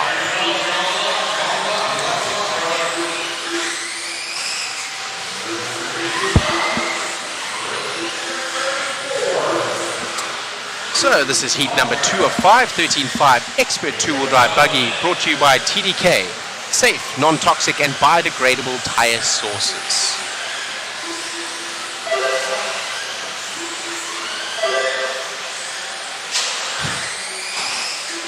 No, Ryan, that mic is not muting when I'm putting it up. It is so hot in some of the places and so cold outside, it's so easy to get sick. I feel like I am one of those weenies at the 7-Eleven that's rolling around on the heater. I'm just cooking up here, man. Yeah, it's like 5 degrees outside and it's like 75 degrees inside. And every now and then you get a whiff of like really cold air and it's super cold, and every now and then you get a whiff of really hot air and it's really hot. All right, let's follow that battle around. It's, even if it's not for position, it's on track, so it could be exciting. Let's see if those two gentlemen can get by. I think that is, in fact, Hunter King and Alan Bowens. Alan Bowens is the one below and behind in the 4th spot, and he is dropping away from Hunter King. Hunter King in the black and green body with the yellow wheels and clear wing, coming across the line now on his 4th lap.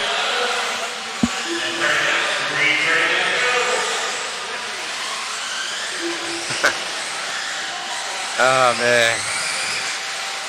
Thanks for letting me know, Ryan. The mic was live. You guys were not supposed to hear that. This mic is supposed to mute when I put it up, but they could hear me. Oh. Well, she. All right, well, let's continue to follow Hunter King around. Hunter King now working with some traffic ahead. Not sure who that is. That looks like that may be Mike Thurhami. Mike would do well to let him by and follow him, see where he's losing that time, as Mike is in the 7 right now, and Hunter King running away with a 14-lap pace, looking like he is 17 seconds faster overall than Peyton James in the 2, Alan Bowens now in the 3, Michael Riley in the 4. King making a nice tight line there. What a lovely move. Made it look easy on that roller. That is a large kicker there, so to come up and scrub your speed on the front face of that jump and then come down the downside was quite a bit of skill. Making it look easy like Nate Sutherland did just a minute ago, but Nate Sutherland right now still with enough pace. Like I said, I don't think he seeded. Or if he did seed, he didn't seed well, and he did qualify well now. So he's running an exceptionally good pace as Nate Sutherland. Right now, Hunter King, Peyton James, and Brody, as well as Michael, bringing up the 2, 3, 4, and 5 spots in the live EQP as King takes a little bit of a tumble. Traction rolling there, trying to squeeze out every little bit of performance. He knows that every second is going to count, and now starting to make some mistakes, falling back into the jaws of traffic. He's going to work now. He's going to have to work. He's starting to sweat. I can tell you, like I said, the adrenaline gets the best of you, and right now he knows he's got to run if he wants to stay ahead of the pack here, not only in terms of the pack, but also in order to qualify well. He is closing that gap now to the driver ahead where he bobbled just a lap ago, so he's closed that gap up and negated it again. He is the only one right now. Excuse me, no, he's dropped back down to a 14-lap pace, and the top 2, Brody, also on a 14-lap pace, and Peyton James not far behind. So he's going to have to work now after that bobble. Hunter King's got his work cut out. 21.2, his fastest lap around. His last one, a 21.5. Brody behind doing 22s, but very consistent. Let's see their lap paces. We have 40 seconds to go. About 10 seconds separating them now. So yeah, Hunter King now, after settling down from those bobbles and finding some open track, is able to capitalize on his speed and consistency, and he's sitting right now in the 2 for EQP. So still Nate Sutherland hanging on from that heat number 1 of 5. Like I said, Nate Sutherland probably seeding a little bit worse than what he is qualifying here, or he did not seed, I'm not sure. We've got, oh wow, we actually had a race added. We were 34 of 40, we are now 34 of 41 as Hunter King rolls over. Will Brody have enough to rob him at the line? That may have been about 5 seconds, 6 seconds on his lid. He needs 10 seconds, does Brody. And if Hunter doesn't bobble by the end again, he may have just enough to hang on. Let's find out at the line. And in the end, he does hang on. Yes, he lost about 5 of those 10 seconds. And in the end, the 14-lap pace was good enough to hang on for the lead. Nate Sutherland, though, still from heat number 1, is your live TQ. So we're going to stay with that, and we're going to see what happens in heat number 3 of 5, TDK 13.5 Expert 4-wheel drive buggy.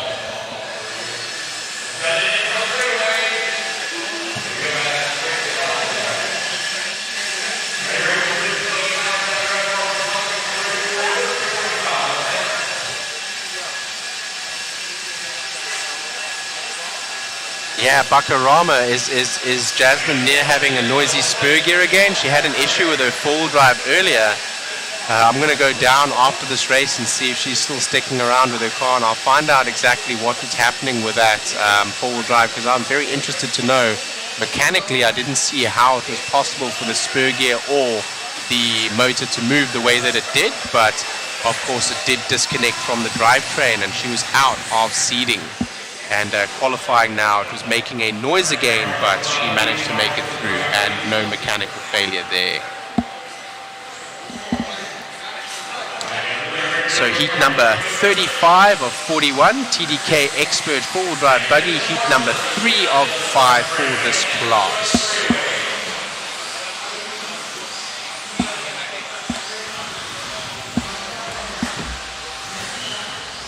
Jasmine is the one that is sitting on the bucket right there on the bottom right-hand side of the screen.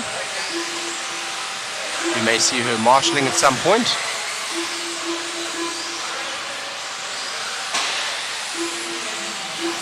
As we get set up here, let's take a moment to thank our sponsors.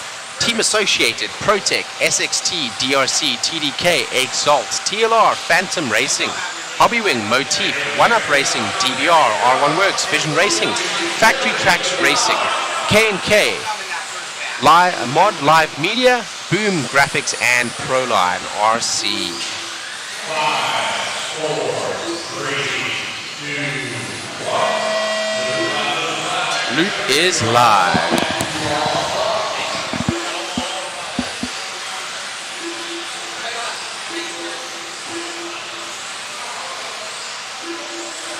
Alrighty, so still Nate Sutherland hanging on to that from heat number 1 of 5. Like I said, normally we do see these slower drivers sort from those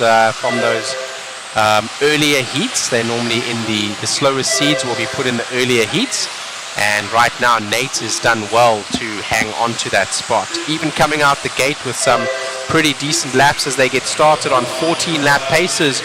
Do all of the top 8 drivers so far, 14-lap pace. Nate still has enough to hang on to that current qualifying pace. Let's see how they do for the rest of the race. It's always easier to put down one fast lap right out of the gate when your voltage is high and your concentration is good than what it is to keep that consistency. But we do see a 21.6 coming right out of the gate from Nick Reppin. I think that's Nick Reppin that we're following right there with the blue body.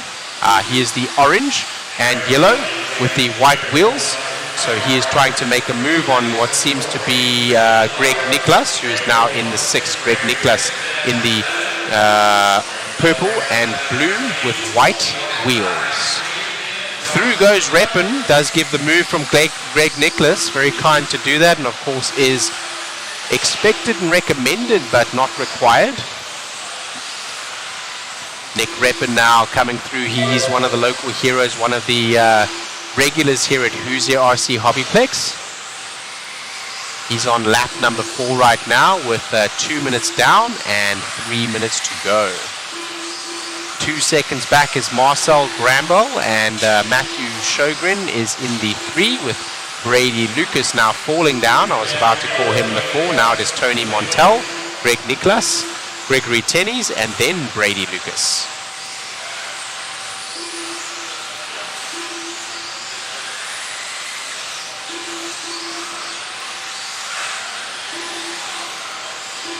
Lovely to see all the races out here. 430 entries, over 200 drivers, and as many of you watching, thank you very much for joining us.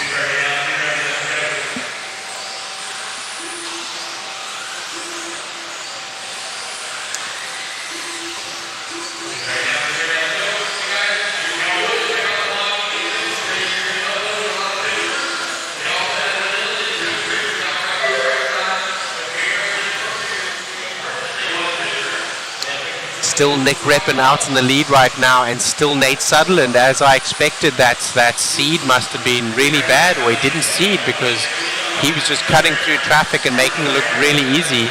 So Nate Sutherland there able to put up a super hot time in the very early heats, and he is able to capitalize on his own speed and consistency. And certainly wasn't easy the way that he got through the traffic as well as through crashed back markers and so on.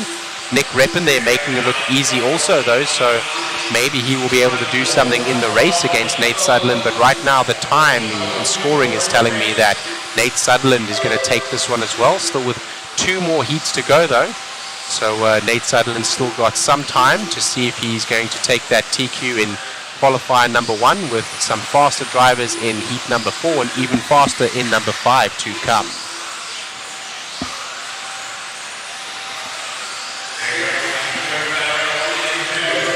So that's Nick Reppin there coming over the JConcepts now, and he's going to be on the back of Sjogren Montrell and Graham Bell in just a minute. Those are all pretty much the positions behind him, so they would do well to let him by, but at the same time they are battling for position themselves and trying to squeeze out every little bit of performance that they can, not wanting to give up an inch. That is what many racers will do. At the same time, that is your leader coming by. So if while qualifying, as we've said, it is recommended, not required, that you pull to the side. And that racer they're trying to stick with him, I think, was Marcel Grambel, has now taken a little bit of a bobble himself, and the cream is rising to the top here. Nate Sutherland still sitting on top as your qualifier there, as your top qualifier right now. Only 12 seconds left in this one. It doesn't look like Nick Reppin's going to have enough to dethrone him, but will be enough for the 2 spot overall. Fastest in this heat, and probably for the 2 overall so far. Looking like a good time. Those will start stitching up, and some of those may start sticking on the board. Let's see with heat number 4 of 5 if Nate and Nick are able to keep those spots.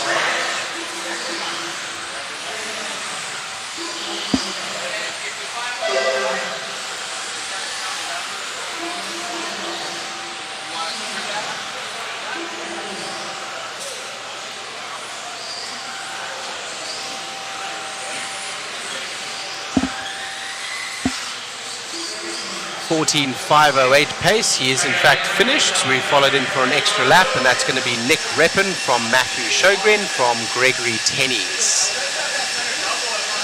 Gregory Tennies looks a little bit like Wayne from Wayne's World, the X-Ray driver does.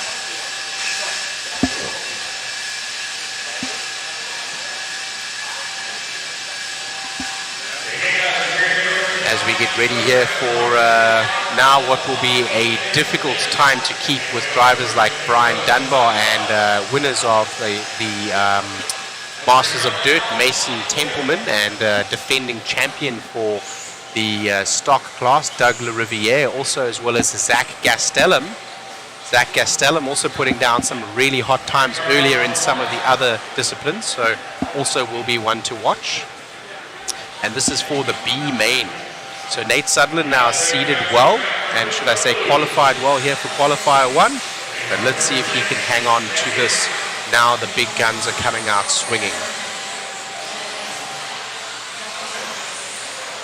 Nothing he can do but sit and watch right now, of course. His time is in, and he needs to see what the other drivers can do.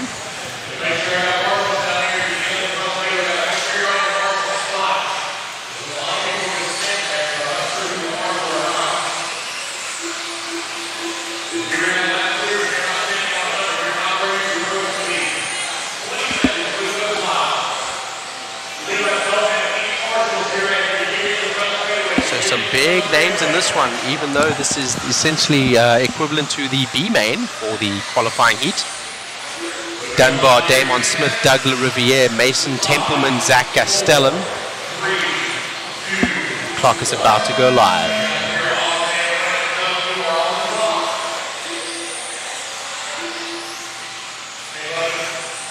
Unjustifiably put in a position I'd rather not be in.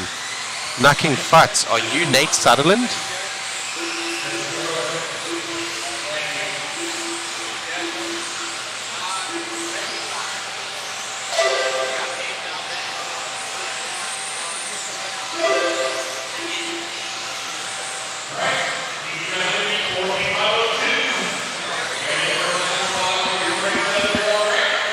Coming out swinging right out the gate. Here comes Damon Smith. Like I said, they're starting to push down on Nate Sutherland now. Damon Smith, the only one right out the gate, though, that's able to put that time up. Doug LaRiviere sitting in the 3 spot right now for the overall, 2 on the track. And Brian Dunbar now in the 4 spot, 3 on the track. So they're going to have their work cut out here. Even the B main, it looks like Nate Sutherland is going to qualify quite highly, and he's probably going to resort into this B group, maybe even into the A group. Doug LaRiviere, defending champion now, bringing some pace out front from Damon Smith. Brian Dunbar looking good too, and Tyler Stanley also. Calvin Bruce bringing up the 5. Braden Bruce bringing up the 6. Larry Wright, then Braxton Hodgkins. Mason Templeman's down lower than what we expected. Colin Clark, and then Zach Gastelum also a little bit lower than what we expected. Nick Reppin and Nate Sutherland still looking good on their time currently against these, essentially the B qualifiers. As Dunbar and Smith and LaRiviere look to push to the top of this timing sheet now. Still a long time to go, and it looks like these drivers are squeezing out 21-second lap times. Some of them may be able to dip into the 20 flats, maybe some 20.8, 20.9s. We follow Doug LaRiviere around, the red buggy with the white back and the white wheels. Excuse me, that is another paint scheme similar to his, but that is not in fact his. We're following Damon Smith. Damon Smith is in the front there. Just had a little bit of a spin, no longer in the front. Trying to make that time back.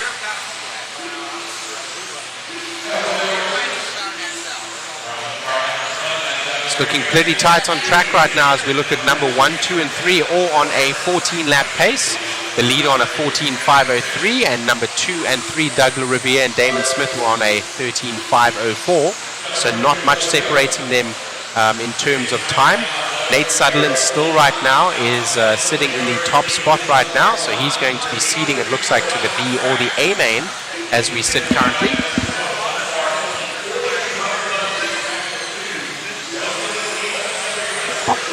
Here comes Doug LaRiviere. He's got a little bit of work to do for himself if he wants to make it into the A main. Right now, fastest driver of all on track, and fastest that we have seen if he continues on this pace.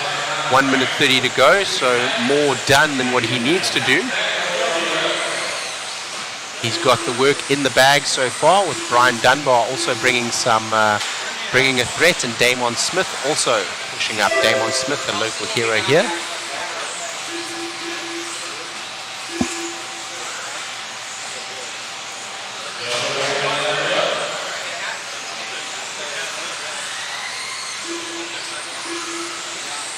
.5, there was Doug LaRiviere. He is the only one right now able to squeeze into those 20.5s. Like I said, the 20 flats. I was expecting maybe a 20.8, 20.7, and he's getting down to a 20.5. He's now able to stretch, and the only one able to usurp Nate Sutherland so far. So with that being said, Nick Reppin also still hanging on, but also being usurped by Damon Smith and Brian Dunbar.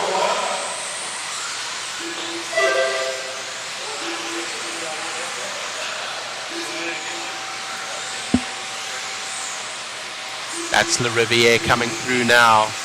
I believe that was Calvin Bruce maybe just behind him now that he had let by. We come over the team associated double onto the start finish straight away. JConcepts kicker into the SXT double. A little bit of a wall ride there from Doug LaRiviere. I bet Nate Sutherland is watching this right now. If he's not, he should be, because he should be licking his chops in terms of where he qualified. He's looking very, very, very good. A quick heat. Let's see if LaRiviere has enough as he goes over the line, and the time is expired, but his clock is not, so he'll continue for one more lap. Right now on a 14.502 lap pace. Nate Sutherland still with enough to hang on to the 2 spot for right now. Here comes Damon Smith, though. Damon Smith turning it on in the last couple of seconds.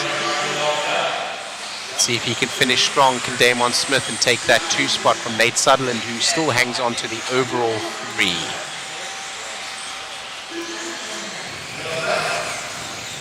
That's Damon Smith coming to finish. And that'll do it. That is a race.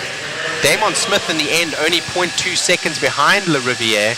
You have a look at that time where they finished there. A 14.502.2 and a 14.502.4.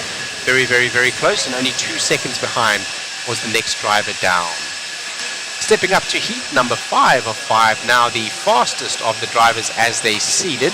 Talon Henley, the son of owner Eddie Henley, is in this one, and he has been a force to be reckoned with. So let's see how he does here in the 13.5 Expert 4-wheel drive buggy, brought to you by TDK. Safe, non-toxic, biodegradable tire sources. Sammy Moran is in this one as well. He'll be one to watch, as is Ethan Hodgkins.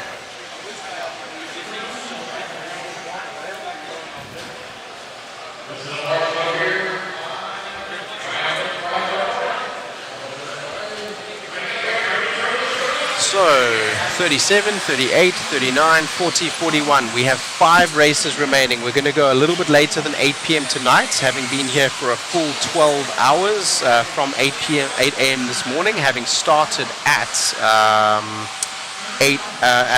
a.m. for the racing, and everyone was here. The track was open at 8 a.m. 9 a.m. the first heat had begun. So we will finish around about 11 hours, and that is for two rounds. Essentially, we're going through a seeding heat as well as one qualifier today. Everybody is checked in, so let's see how they go in this heat, and let's see how Nate Sutherland, let's continue to watch him to see if he can hang on to what will be a top 5 spot to sort into the A main.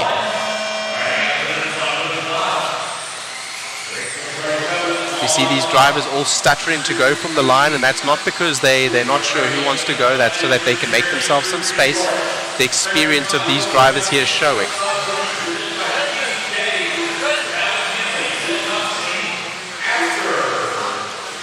Let's go ahead and follow Talon Henley around. He's in that 2 spot right now on track. He's the yellow buggy with the black rear.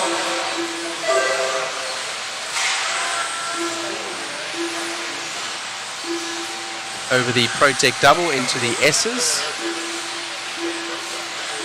Here's the green buggy with a blue rear.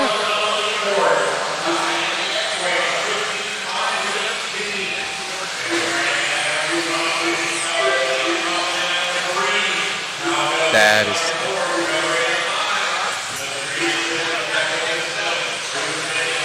Alrighty, as we follow Talon around, let's see how he does here on his father's masterpiece. He's struggling a little bit of traffic right now. Does make it by there on who seems to be Kai Goff. Henley now is in the 9 spot. So after 3 laps, we're going to go ahead and sort and look for Kai Goff.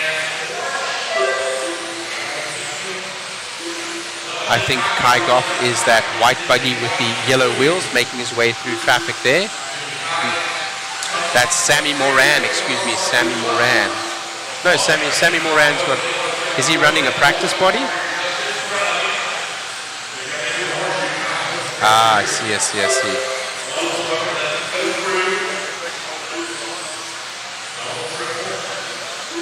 That's Sammy, yes indeed. Alrighty, so Sammy Moran in that white body with the white wheels, practice style body here. He just painted that up last night, so he had an extra body. Not sure what the reason is for that, but it may be because his old body is stickered up with some of his older sponsors, just having joined the One Up Racing team. To the inside, that's Talon Henley, I think, making the move on Sammy Moran. It is indeed.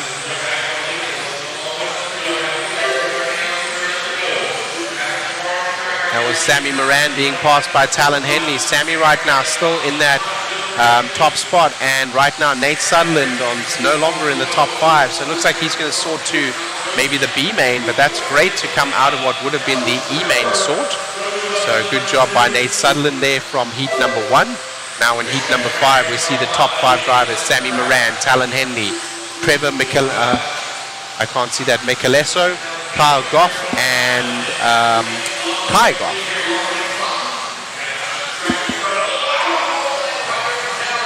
A little pipe there from Talon, and Sammy Moran and Talon are on track and they're battling. Talon Henley right now needs to make up more time. He needs to stretch the lead out. They're inverted on track as they are on timing. Sammy Moran is behind, so all he has to do is hang on to the back bumper of Talon, and he will have the TQ here. Right now, Talon Henley is looking for a way to stretch out that lead, and they're both going to start working on traffic. They're going to need to get by. That traffic ahead is... I'm uncertain who that is. It might be Justin Green. They're closing up on him pretty quickly. Talon comes out of the way. Talon comes through on that car right there, and as does Sammy. Still another car now, still separating the two of them. And through goes Sammy again. Sammy Moran is still hanging on to this right now. Their last laps around 20.6 and 20.3. Henley now picking up the pace, getting ready to stretch. 0.3 of a second on the last lap. He has been in the lead, but that last lap there, and Talon starting to stretch his legs. And as they go through the traffic, faster was Talon Henley than Sammy Moran. A little bit of a mistake from Talon, and I think there with 45 seconds to go, that'll stitch it up for Moran. He's going to take this He's going to take this TQ with barring a failure or a huge mistake. So he just needs to stay calm, and he will do. Does Killer Moran. Sammy the Killer, Soft 7 as he is called. I don't know why that is. No one has told me yet, but they told me he has many nicknames, one of which being the Killer. A little bit of a bobble there. Does give the space back to Talon, but I don't think that's going to be enough. Talon needs more than 2 seconds, and that will probably only give up about 0.3, 0.4 of a second. 6 seconds to go. They're going to make it by for one more lap. Talon's not going to give that place up because he knows he needs to stretch a lead out right now. He's going to hope for an error from Sammy Moran. Moran's just going to hang on to the back of that and try to stay as clean as possible. With traffic ahead on Talon, he may not have enough to get this TQ in Q1. And at the line, in the end, Sammy does get it, and actually Talon, having lost a little bit of time, gets pipped by Kyle Go and also Kai Goff, and Talon ends in the 4 spot, but sorts for that A main, and that is an exceptional result. Sammy's not even done yet. He got by for an extra lap. Track is still hot, and now Sammy Moran is coming over the line.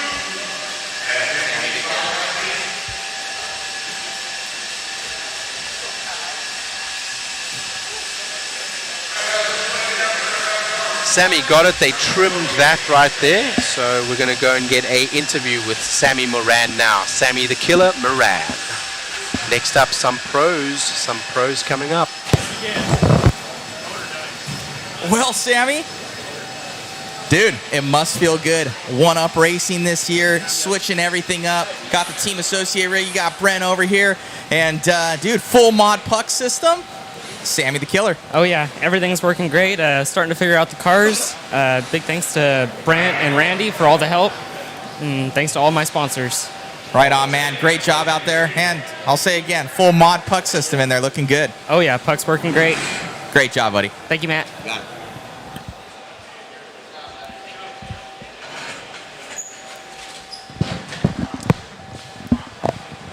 Sammy, another young up-and-comer, just signed there with One Up Racing, and many more years of racing for the young gun to come. Well done. What a race.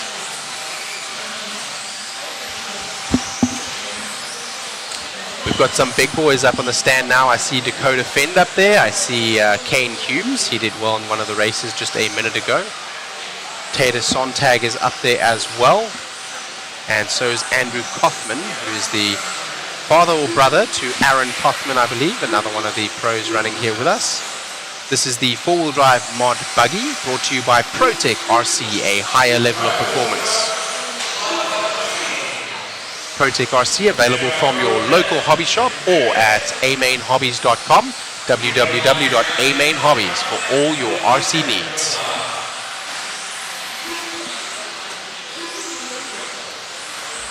Yes, Big Buck, Sammy Moran is running the mod puck system in his car. Yes, he is.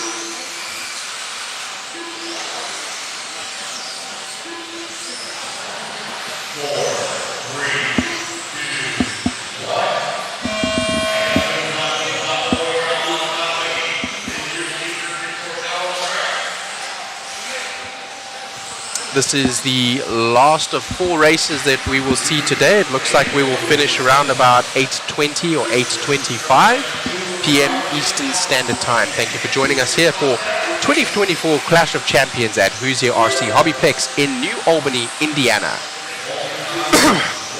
Coverage brought to you by JConcepts and live timing brought to you by RC Garage.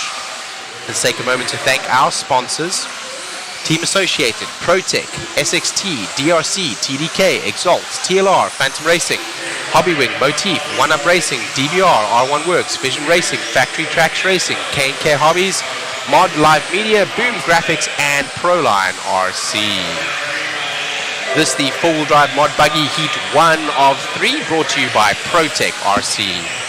Right now Dakota Fend is sorted in this particular heat only because he broke in the seeding heat, and we will see how he does. We are following right now Dakota Fend in that TLR buggy around the defending champion for the Clash of Champions race.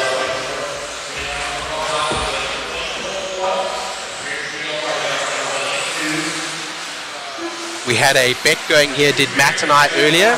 Matt saying that seeding lower for Dakota, and those knowing that he may be fast, they will let him through. We will see how that does in terms of his sort. Tater Sontag also in this one, surprisingly.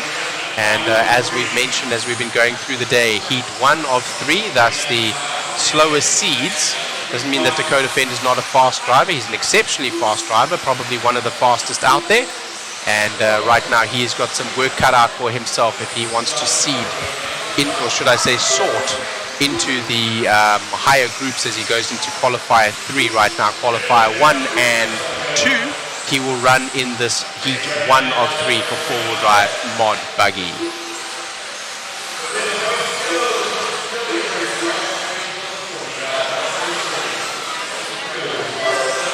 He is looking good and found an open spot on the track right now, dipping into the 19s, 19.9 for that last lap around. They're extremely fast. Let's see if he's able to make his way through the traffic and how respectable the others are in terms of helping to get out of his way. So far, that is ringing true, Matt. They are certainly shaving seconds off their lap times, not just tenths in order to get out of the way. They definitely don't want to impede the current champion from defending his title. Last lap around at 20 flat, so very consistent and very close to that 20 flat right there. Right now on a 15 lap pace. 15.503 so far, consistently also. It looks like that one was close to a 20 point sum also. Let's find out the last lap around. Timing and scoring, he may even get by the line before we even get to see that again. That is how fast these cars are. The last one 20.1.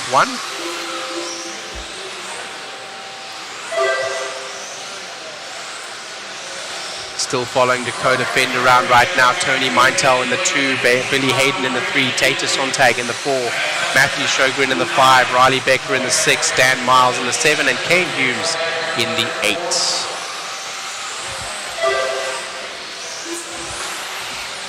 Dakota Fend looking like he is doing quite well in this one. Last lap around was a 20.0, so really putting some very consistent laps on the board. 99. 20, 20.1, and then a 20 again. So definitely looking good. The other driver is definitely staying out of the way, and he is getting a essentially free track to run on. So this may work out well for him, as you pointed out earlier, Matthew.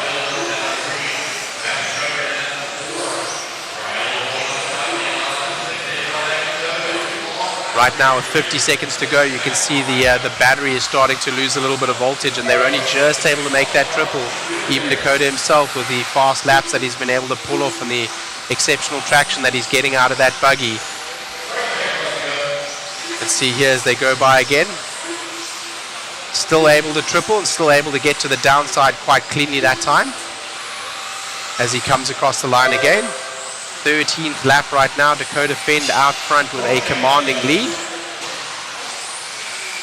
19.8, that's his fast lap right now. That last one around was the fastest.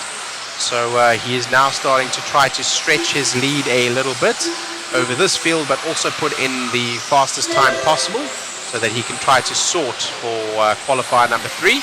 We will sort after qualifier number 2. A little bit of a bobble, the only one that we've seen so far. Maybe only a tenth of a second lost there as he bumps off the pipe and falls back. and starts to accelerate again. Looks like this lap maybe will be at 20.2 or something like that. 20.6 actually, lost a little bit more time than expected, about half of a second there. So still on the clock right now, and one last lap to do as he makes it through on traffic. So far, bar that little touch on the pipe, a perfect run. So let's see what the rest can do about Dakota Fenn now as we go to the mod four-wheel drive buggy heat number 2 of 3. Faster to get by, as we said, it's recommended but not required to get out of the way. There was less people in that one. I think only 8 drivers in that one, allowing for a freer track, and several drivers taking a nice dive to the outside, not shaving tenths off their lap times and making space to let the driver by, but rather taking seconds and making sure they're completely out of the way to give Dakota the perfect line through those corners. So Dakota Fenn currently is sitting in that top qualifier spot. Let's see what Heat 2 can do about it as we go into Heat 3 as well next. Heat 3 being the fastest seeding pros. Right now we have some good drivers in this one as well. Aiden Horn, Matty Gonzalez, Paul Ciccarello's in this one. So, and Aaron Kaufman too, we mentioned earlier.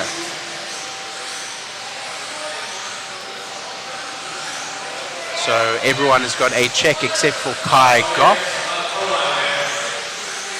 Loop is going to go live. It doesn't look like Kai is going to make this one.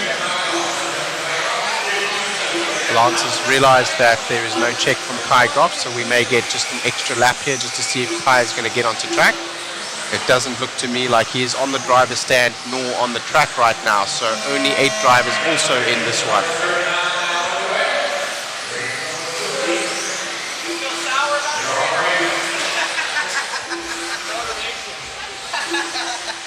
Let's wait for timing and scoring to update as we follow some of the drivers around for their first laps here in heat number 2 of 3. Pro Mod 4-Drive Buggy, brought to you by ProTech RC, a higher level of performance.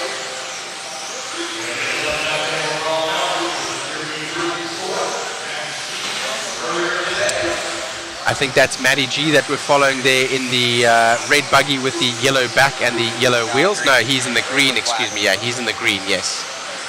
There you go. All right, so let's continue to follow Matty Gonzalez around. That's Matty Gonzalez there with the green body and the black back with the white wheels and clear wing. Tripling in through the hobby wing triple and over the team associated double onto the start finish straight away. So as we expected right out of the gate, Dakota Fenn still with the TQ right now, but it remains to be seen what happens in heat number 3 of 3. Those drivers, as had been previously predicted by Matthew, may be fighting here for position a little bit closer in their heat 3 of 3, not wanting to give up an inch. So Dakota actually may be of benefit to be in a lower seed. I would have thought that he would have had to fight through the pack and struggled through the traffic, but not being so. Right now it's Gonzalez from Mechanic, from Horn, from Herrick, from Ciccarello, from Kaufman, from Raposo, from Smith, from Goff. Still right now good enough pace for Fenn out front as we have a look at some of the lap times here from Gonzalez. He's able to put down a 20.9, so also able to get into those 20 flats, but Fenn was able to dip even into the 19s and was around 20 flat average lap time, or average for many of his laps. Ethan Mechanic now taking a little bit of a lead over Gonzalez. I believe that is Mechanic that we're following right now. Mechanic in the orange buggy with the white wheels, literally right behind him. And as he closes the gap on Gonzalez, will be opening up a lead over young Matty Gonzalez.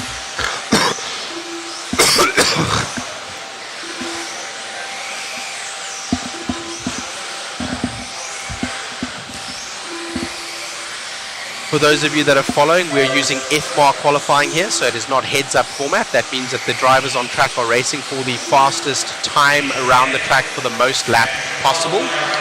So when you see that timing come up on timing and scoring, I'll call it out for Mechanic in just a second. So he's on a 15 lap pace in 5 minutes and 14 seconds, and only 1 second behind Gonzalez, who is actually ahead of him on track as we're watching those two run. So that green car needs to stretch out a lead of 1 second over the orange one behind.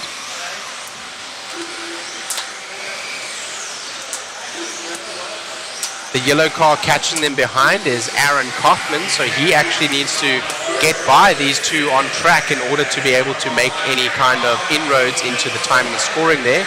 And so far Mechanic right now is going to go defensive and would be entitled to do so, to defend his position not only on track but also on time.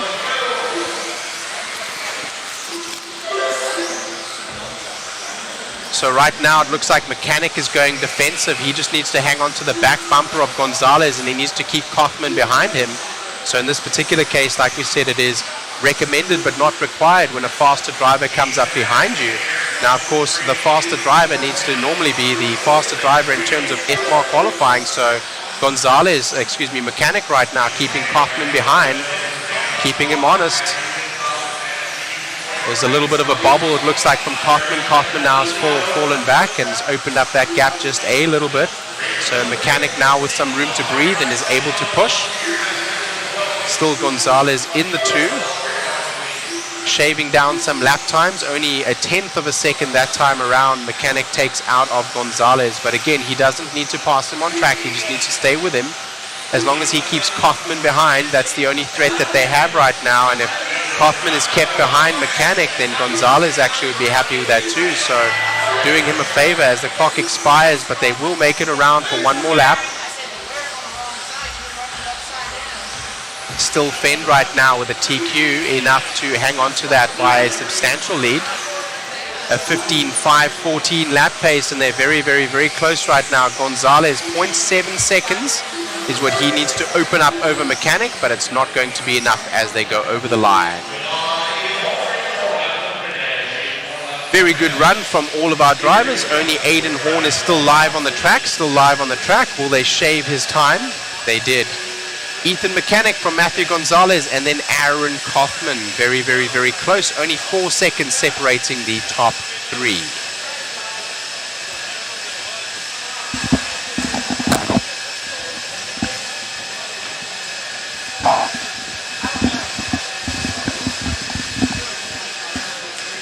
All right, massive names in this one, all the big boys. Chase Lemieux, Spencer Rivkin, Joe Bornhorst, Davey Barter, Ryan Cavallari, Brock Champlin, Dustin Evans, Cole Tollard, and Tom Rinderkent. Say it for me again, Rennernecht, thank you. I don't know why I botch his name. I want to say Kinder, like Kinder Toy, I don't know. Rendernecht, there you go. I always botch his name. Sorry about that. Mr. Tom. Mr. Tom, one of the nicest guys you will meet. As are most of these drivers in this heat. Having spoken to and met most of these drivers, very personable, great personalities. They make tons of videos. They all give back to RC in great ways. So X-Ray Boys 1 and 2 there, sitting in the red and white.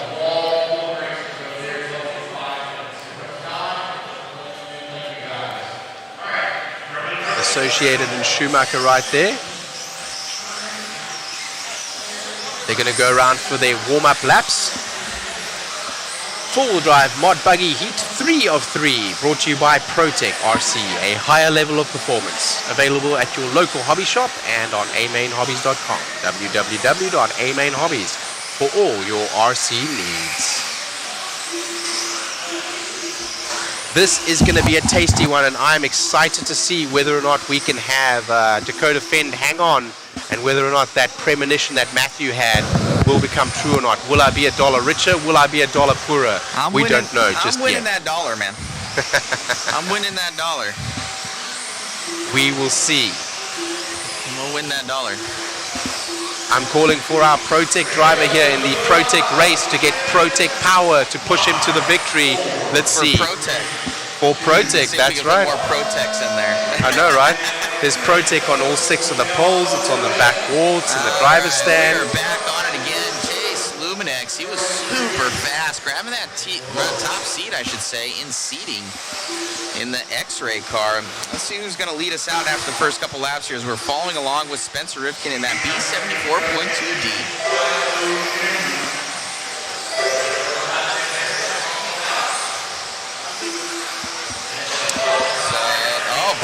Davey Barter coming out swinging right there with a 20.3. Davey Barter, the young gun from Coyote Hobbies. On the move right now, but all these guys lower than Dakota Fence time right now. Right now, but there's only one lap out. Oh, man. Got Chase back up to the lead right now in the X-Ray. Red and white car. I would say that Chase and Tom Rennerneck are pretty much the guns right now for X-Ray. Absolutely. Here in the States. Absolutely. They're both looking good on track. Bada trailing him though by, looks like 1 second currently. Let's continue to follow Lemieux around that red body with the white paint as well as white wheels.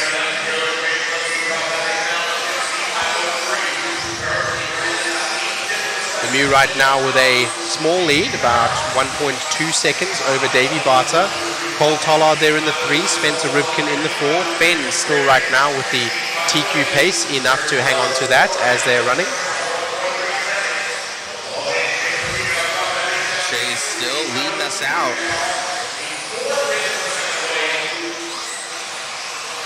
Let's see here. I can actually give us those times that they're on versus Dakota. Give me 1 second. Thank you.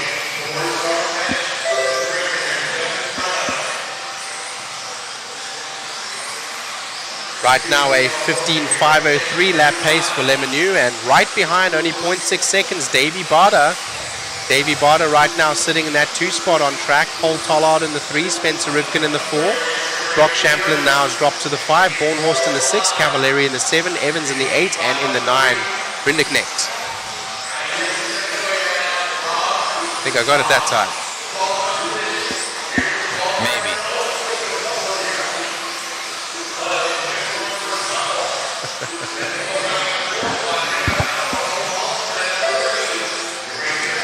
Spencer Rivkin out behind Lemieux, and he's trying to make up time there and catch up to our leader. Having a couple of bobbles here and there. We follow Chase Lemieux around. Lemieux still hanging on right now. Barter still in that 2 spot. Barter 1.3 seconds back.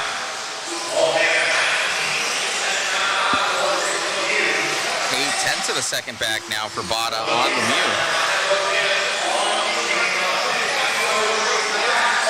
Lemieux right now with those last laps, the 19.8 that he pushed is going to start stretching a lead just a little bit. But Barter looking very consistent, 20 flats, 20.1 and 20.3 consecutively. So very fast laps from Barter, very consistent out in the 2 spot right now. These guys are less than a second out from Dakota Fenn's time right now, especially for Lemieux. Yeah.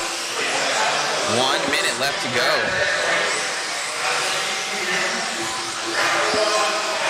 I'm telling you, man, you can get a fast run in a lower heat.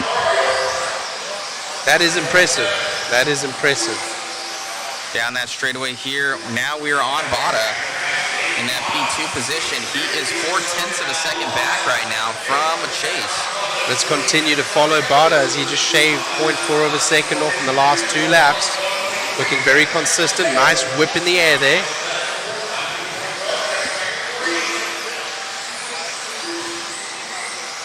Bada running one of the new team associated B7s.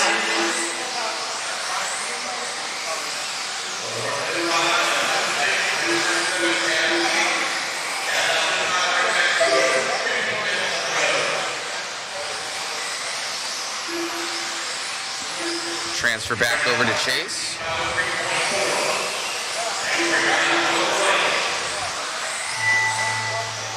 As the clock expires, Lemieux has a little bit of a squeeze out there, but I'm not sure if that's going to be enough for Bada. It might be enough for him to take the spot from Lemieux, but may not be enough to get to Fenn. Oh, I think that was taller. Whoa! Oh, no! Let's see here at the end. Oh, a couple bobbles. Lemieux's trying to squeeze everything out and had a He was couple of already bobbles done. there. Oh, he was? I do believe so. Okay, yeah. Barta very close to the end, only 0.4 seconds Are behind. you going to grab that one? 15.504, but I do believe that Dakota Fenn is still grabbing that one. You owe me a Coke. I'm $1 poorer today. Yes. Let's see if I can grab that.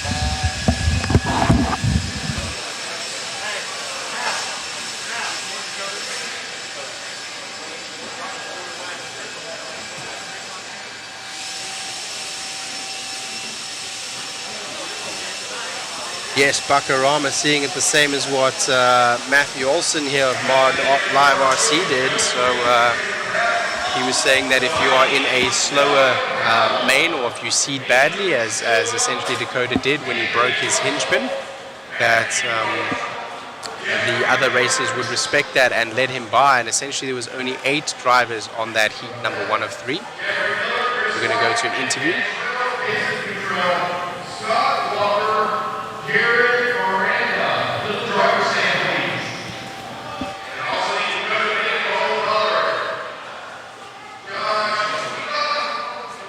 Oh, that is what we added. The Pros and Joes TLR Mini B race is what we're going to be doing.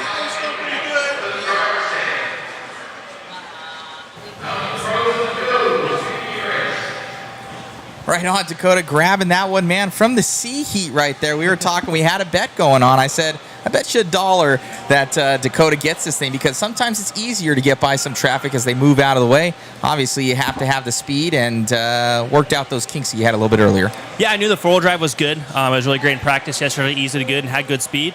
It really kind of just took it a little bit easy there in the beginning. I got in a good groove. And yeah, everyone was pretty nice out there. Took a couple laps, and was able to take it home without anything crazy happening. So I think we'll be in the same heat for round 2. So try to do the same thing and kind of know where everyone is pace-wise. So know where I need to be at now too. Congratulations, man. Anything moving forward going into tires for tomorrow? Yeah, I mean, it's hard to say. I think probably truck will kind of be the test dummy just to see. Hopefully the traction is similar as it was today. Felt like we had really good grip. There's a couple sections that are pretty gnarly out there that we have to be pretty careful on, but hopefully just kind of keep the tire program the same. Right on, buddy. Great job and good luck. Cool, thank you.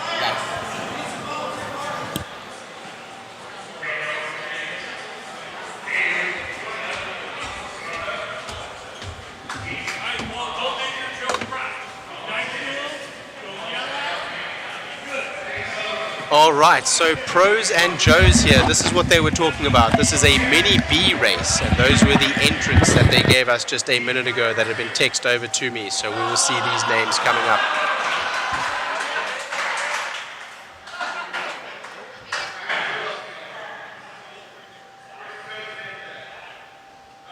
Oh, okay. It looks like it's going to be like a double driver, like one's on the throttle and one's on the steering, I think. Yeah, that's fun. That's buddy racing. Yeah, I One think that's what throttle, they're one doing, steer. dude, and I think they're doing it with 30Bs. 10 minutes. So there's a Pro paired with a Joe. That's what's happening. There's a Pro paired with a Joe. That's why you Correct. see those names there. So Fat Ninja riding with Powell, Adrian Sitwell riding with Tollard, and so on and so on and so on. The last name of the Pro is only on the backside there, so that is how they're doing that. Let's see if they can make it around. An exhibition race here, just Pretty for fun. fun. Yeah. I like it.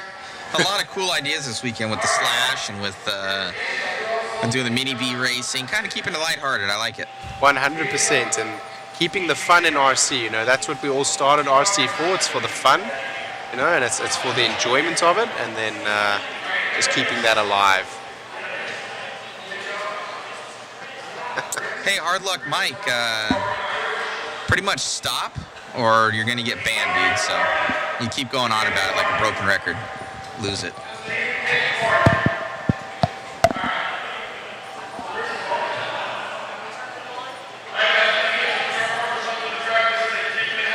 This is going to be a fun one, Shane. Yeah. What's this mic guy doing? I ain't seeing nothing. Dude's just a tool.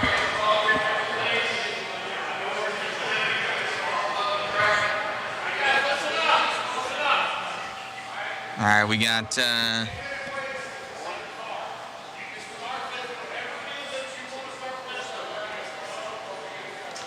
Yeah, you might not be saying anything pretty soon, Hard Luck Mike. You might have some pretty hard luck there in just a second. You're just a click away from having very hard luck. You said it 3 times, and we've ignored it all 3 times.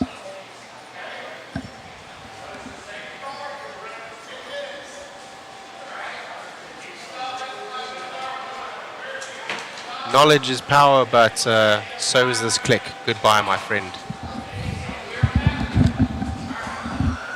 Don't be a dick. Dick. Goodbye. Enjoy the sound of silence. Hard luck, Mike. So it looks like they're going to have, I believe they're going to start in any format they want for 1 throttle, 1 steer, and I think they might be shifting halfway through. Are they winning money, Chris? Where's Chris? No, Chris not on camera. Okay, he's finding out for us. He's finding out for us. $50 on the line is what I'm hearing. Ooh, baby, that's big money. That's $49 more than I've won from Shane today. Or a Coke. I'll also settle for Coke, Dr. Pepper, Sprite. Yeah, don't worry. Don't worry, cichlids. We'll put that He's dollar gone on now. ping pong table tonight.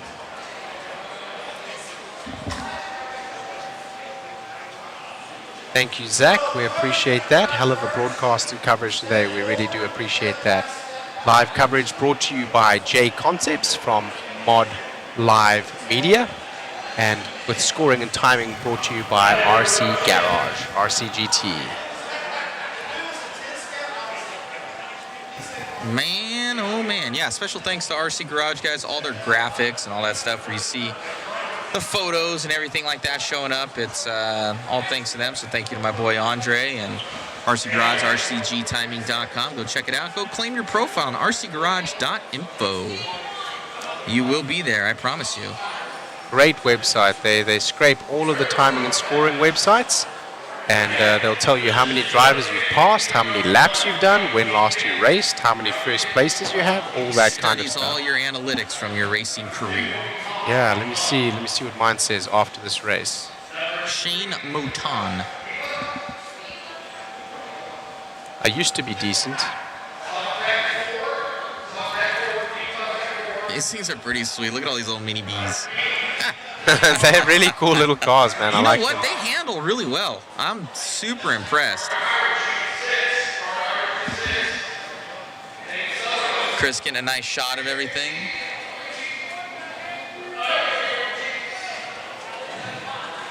Larry Flint, where is the link for this event? You can go to liverc.com and go to the live there, and they'll have a lot of the information, I guess. You can also go to Hoosier RC HobbyPlex on Facebook and find out a lot of information. Also, I'm sharing the links for them. You're good. You're good. And I'll share the waffle link for... Yes, share that, please. Win a new B7. New 74.2.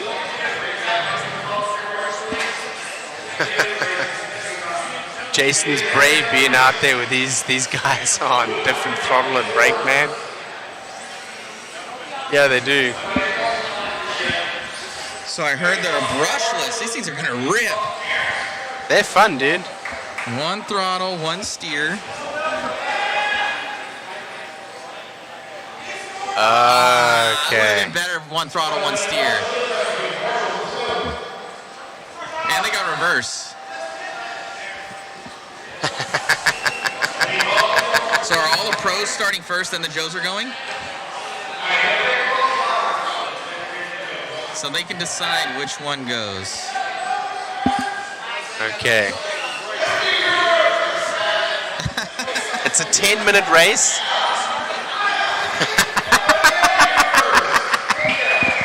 So a lot of you guys that were asking, in the chat, what is a good class to get started at? These cars are incredibly inexpensive. Their performance is great, and they're basically a shrunken down version of a full buggy.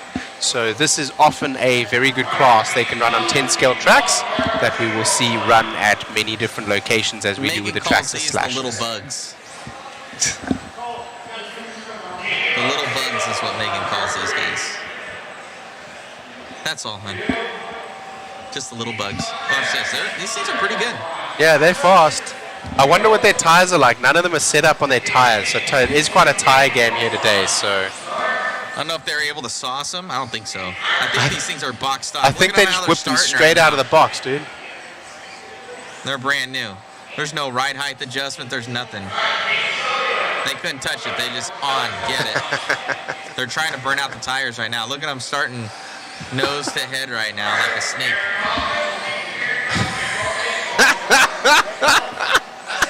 This is going to be anarchy. Oh, shit. Oh, they're all the same color? How are we going to know who's who, man? 4 blues and point it down a little bit, Chris. The camera. This is very cool, guys. This is very cool. Dun dun dun dun dun dun dun dun dun dun dun dun dun. Hey, dun dun It's like dun. Snake. Yeah. Do they do it where? No, they wouldn't have it where like the last one that doesn't finish the lap is out. Like process of elimination. Those That are would be cool. Those are cool races too. This is super cool. Oh, it's gonna be absolute carnage in this first corner.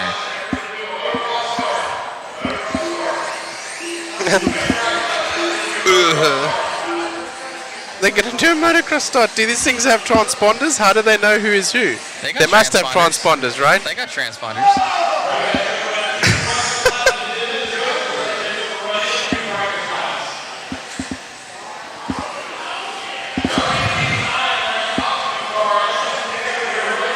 Things are ripping.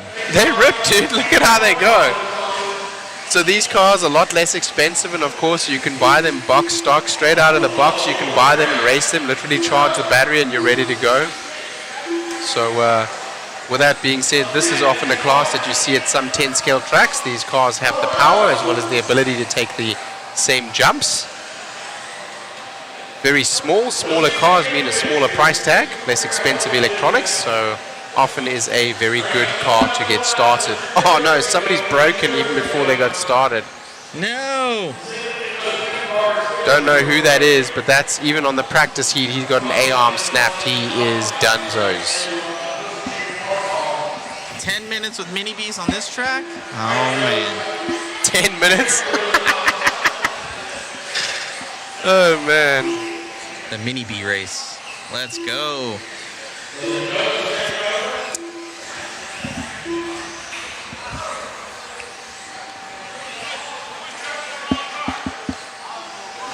They've got reverse too, bro. This. Uh-oh. I think I see another one. Oh, no. Another one already suspect. May pop that back on. Yeah, I think it's just a turnbuckle, maybe. Pop I that hope. back on. Oh, no, there might be a third one on the foot. No, he's good. He's back up and going. Don't crash. Let's see if these dudes can get over the triple. They're going to try and fix that one. They double, though. Look at that. Oh, man. There's already 2 cars out. This is going to be a race of attrition.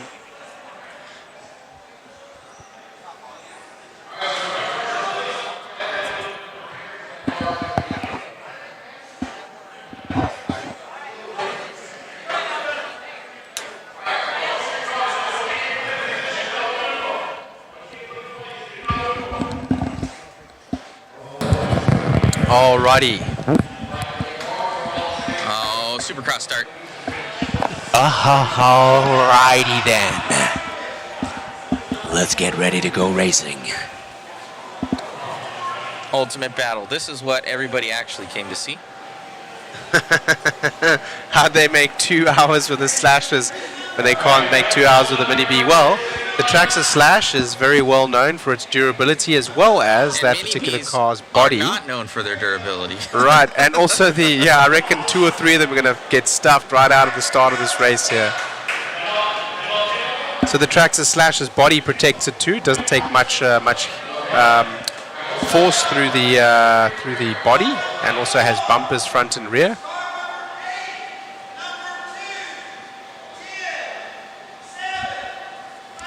He's naming them off because they don't know who they are. Woo, they made it. I predict 2 cars exit the race before corner 3. 2 cars exit the race before corner 3. Due to durability issues on them coming together in a motocross start, this is a great idea. Half the field is going down in the first 2 corners. This is a great idea, but it's a terrible idea because I would too. I would as well. I think everyone's just gonna go frickin' hot dog though, bro. Hot dog. Yeah, this could be like a spicy chili dog out the gates, bro. Guaranteed. Here we go. Marshall's ready. Ain't got no gas in it.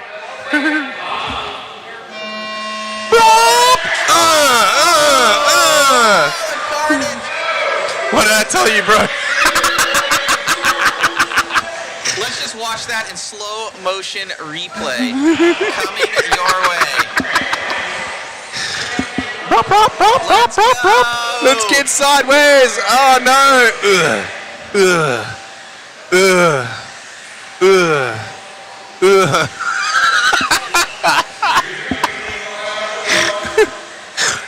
Absolute devastation. Did they all make it though, dude? I was wrong. Nobody shredded, dude. Nobody broke. They did crash like I thought, but they didn't break. It looks like that's Talon Henley and Jared Miranda out front. The lead of this one. Oh, Mitch Cantrell now to the lead. Oh man, what's going on? Let's wait for the time to sort here. I don't know. We got Sontag. Sontag. So you got the world champion in 2-wheel drive buggy now driving a Mini B, leading out the clash right now. I don't know if it is Sontag that's driving it. I would imagine so. Look at how... Yeah, this should decide the clash winner. Is winning the Mini B race. Oh! Look at how well they get around the track with these Mini Bs, man. They're freaking good. They're pretty good. They're amazing. Brent Clayton, is the raffle still open? Well, of course it is. The raffle will be open all the way through Sunday. $20 a ticket, and we have many, many, many prizes. We'll be updating all of them tonight.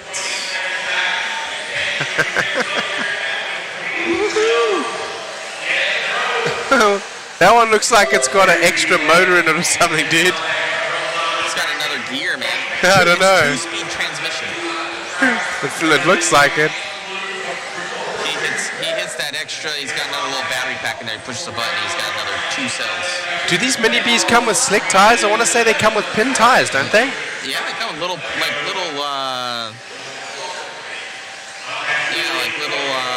barcode tires, I think. Oh, really? I think so. Or barcode style. Yeah. 7:30 left, so at the 2.5 mark, I think they switch. Which is now. Well, at the 5-minute mark, I should say. So another 2.5 to go. Somebody's stuck there. They can't get their reverse gear engaged. Eddie Henley's going to run up there and get him. Reverse gear engaged. Rop, rop. Sontag down the straightaway. I love these kind of races, man. Mini Bs. Battles on the track. Tamiya Euro truck. Up and over the double, Chris, onto the straightaway. This is a battle. Onto the straight. They're gone. Complete anarchy behind here. Someone pop that back on. Yellow wheels for the win, he says. I don't know who's who, bro. I can't tell. But right now, Sontag and Fend in 1 and 2, Tollard in the 3 with their Joes, respectively. But right now, the Joes are going to be taking over the steering here in about a minute 30. It looks like they haven't changed drivers just yet. We need to do we did this for Mini Z. We need to do a Mod Live Media Mini B race. That'll be cool. I'll talk to Eddie about it. Or all of us, like, we'll do a Mini B race, son. Yeah, Megan says yes. We'll talk to Lance. Lance will drive the full, like, crew. The only one that would have the advantage is most likely Chris. You've been on the track. No, he's been on the track. You've been on the track. That don't drive. I'm going to go and buy some Mini B tires and start sourcing them up tonight. You're bagging up. You're in the Airbnb scuffing tires. Going down, Matt. Start shaving your pinions and your spur gears down. Start loosening up your wheel nuts tonight. Yeah, source your tires with diff oil. Got SXT on there, man. I know, right? All right, we're almost coming to that change point with 25 seconds left to go. And here comes the remote change now. Let's see the driver's stand, man, in about 10 seconds. Gonna do the other camera there so you can show the switch. Yeah, we're gonna see the switch. Here's the swap, here's the swap. The swap is live. They go quick. All right, and they're racing again. Let's go. All right. 4:45 to go. Now the Joes are up. It's up to them. Sontag taunting the other drivers on the driver's stand. Oh man, the Joes now have all the work to do. I feel the pressure for Matthew Blake. He's going to have to hold on. If he can't, Sontag is going to be bummed. Oh no! There he is. He's doing pretty good. He's doing pretty good. 22-second lead. But is it Doug? Oh, Doug Powell's quick as all get out. That's Fat Ninja. Super fast he's Fat Ninja. That's what they call him. Super fast in 21.5. He tells me, he's like, I got that Mod Puck system in there, man. That thing is a beast. So Powell, very quick. So he might be able to make up this 20 seconds. Yeah, he's made up a lot. Look, he's 17 Matthew now. Blake. He's only 17 down 17. now. So that's 4 seconds right there. So let's see. 4 seconds over Coming 1 on minute. by. It's going to be tight in the end. I think it will be. Where is Doug? Doug's got a chance, and he's got Dakota Fenn on his team, so man, oh man.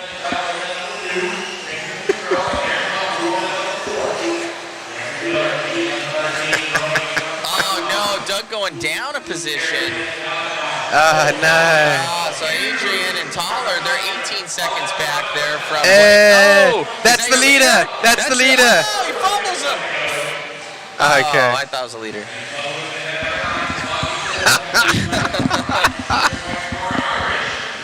How fun is this, man? He has fumbled the football. This race is just for fun, and I believe we will only be running it today. So somebody had said that there's only TLR pros, no team associated. Oh, that's a bummer. I think it's because obviously Horizon TLR, like, right. It's just a fun race. Yeah, no X-ray guys. Ah, That's okay. bummer. It's a mini B, guys. It's no big deal.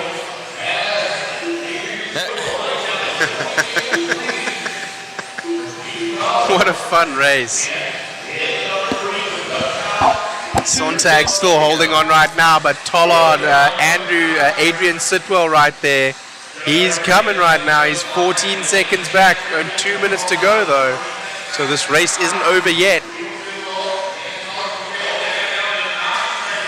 That's Matthew Blake driving with Tater Sontag. 9 seconds now. Here comes Adrian Sitwell. He's turning on the heat. Tollard's cheering him on.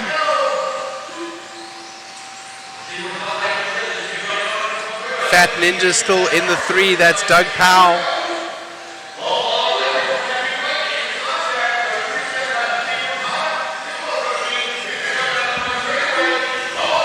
Oh no! I think that is our leader that just had a bob there. It's only 6 seconds in it now. Here comes Sitwell. Man, here we go. Sitwell's turning up the heat. They managed to get 17 laps in. Like you said, it's going to come down to the end, and we thought it was going to be Finn and Doug. I think that's the straightaway now. I think that's the 2. His battery's looking good. He's closing him up. He's only a couple of seconds behind. 0.4 seconds now. That is your 1 and 2. You can throw a blanket over them. A mini blanket, a mini bee blanket. 50 seconds left to go. They're going to be able to get by for 1 or 2 more laps. Can Adrian Sitwell close down Matthew Blake and steal the win, steal the glory? Here we go. Just a straightaway in it. They're both having to push now. 35 seconds left. Oh, lap traffic gets out of the way. That's perfect. He's on him. He's on him. Sitwell now. Come on. Does he have enough for Blake? He's on the back bumper. One more. They're going to get another lap. They're going to get another lap in. Sitwell's going to make the move. Oh, he's looking. He's looking.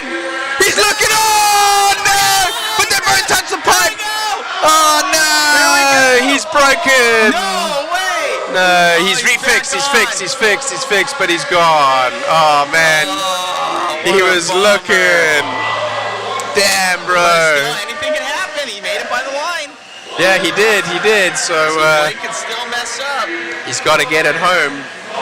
Blake, though, with a little bit of room to spare now, a little bit of breathing room. He'll probably single these. That's what I would do. Yeah, just bring it home. He's full send.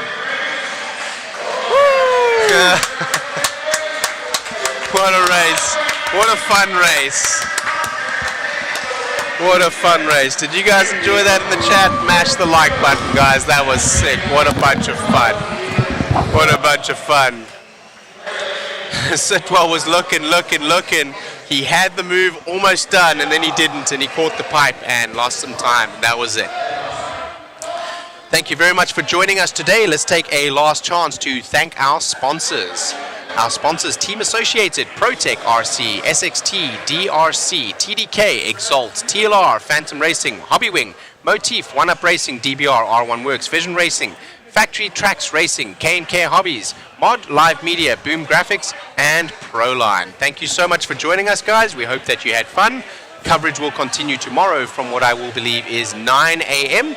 That will be Eastern Standard Time, depending on where you are in the world. 9 a.m. Eastern American Standard Time, as we are in New Albany, Indiana, here at Hoosier RC HobbyPlex for the Clash of Champions 2024, as we round out the day with the Mini B race, and we will have an interview to finish off.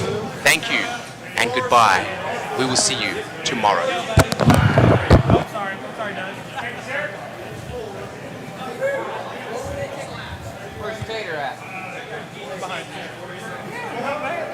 Amazing job out there, guys.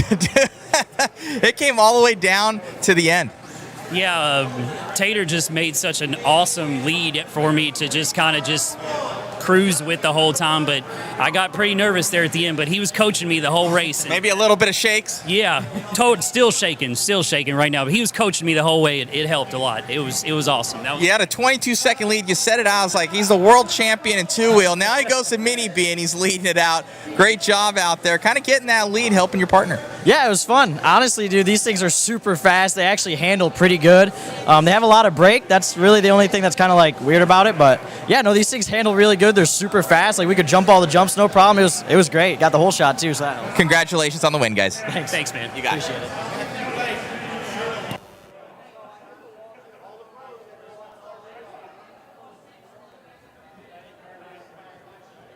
Watch out, Matthew. No worries. Dude, you guys almost had it, man. Right there at the end, you kind of just stuffed it. You're going for it. Yeah, I think you might have had him if you would have given it that extra lap. I was trying to catch up, keep up, but just couldn't do it. You had it, man. You got out there. What? Kind of proud of your partner making up a lot of time. Yeah, he drove very well. Honestly, drove better than what I could have done out there. But all I could have done is get a little bit better start. I came out like last, and there's chaos in the start. I'm like zigzagging through the straightaway. It was a lot of fun. So Go and watch the replay. We got it in slow motion. oh yeah, we'll have to. If you could see which car you were. 2. If you can see it. Congratulations, guys. Thank you. Thanks.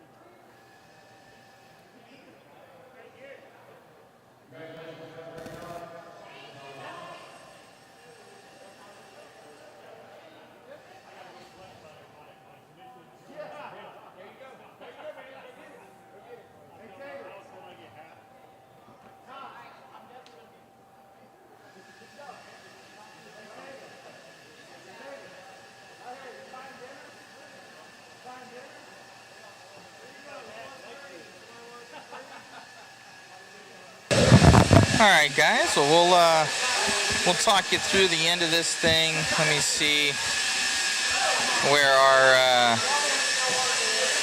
handy dandy. There he is. Let me see if I can get Shane over here.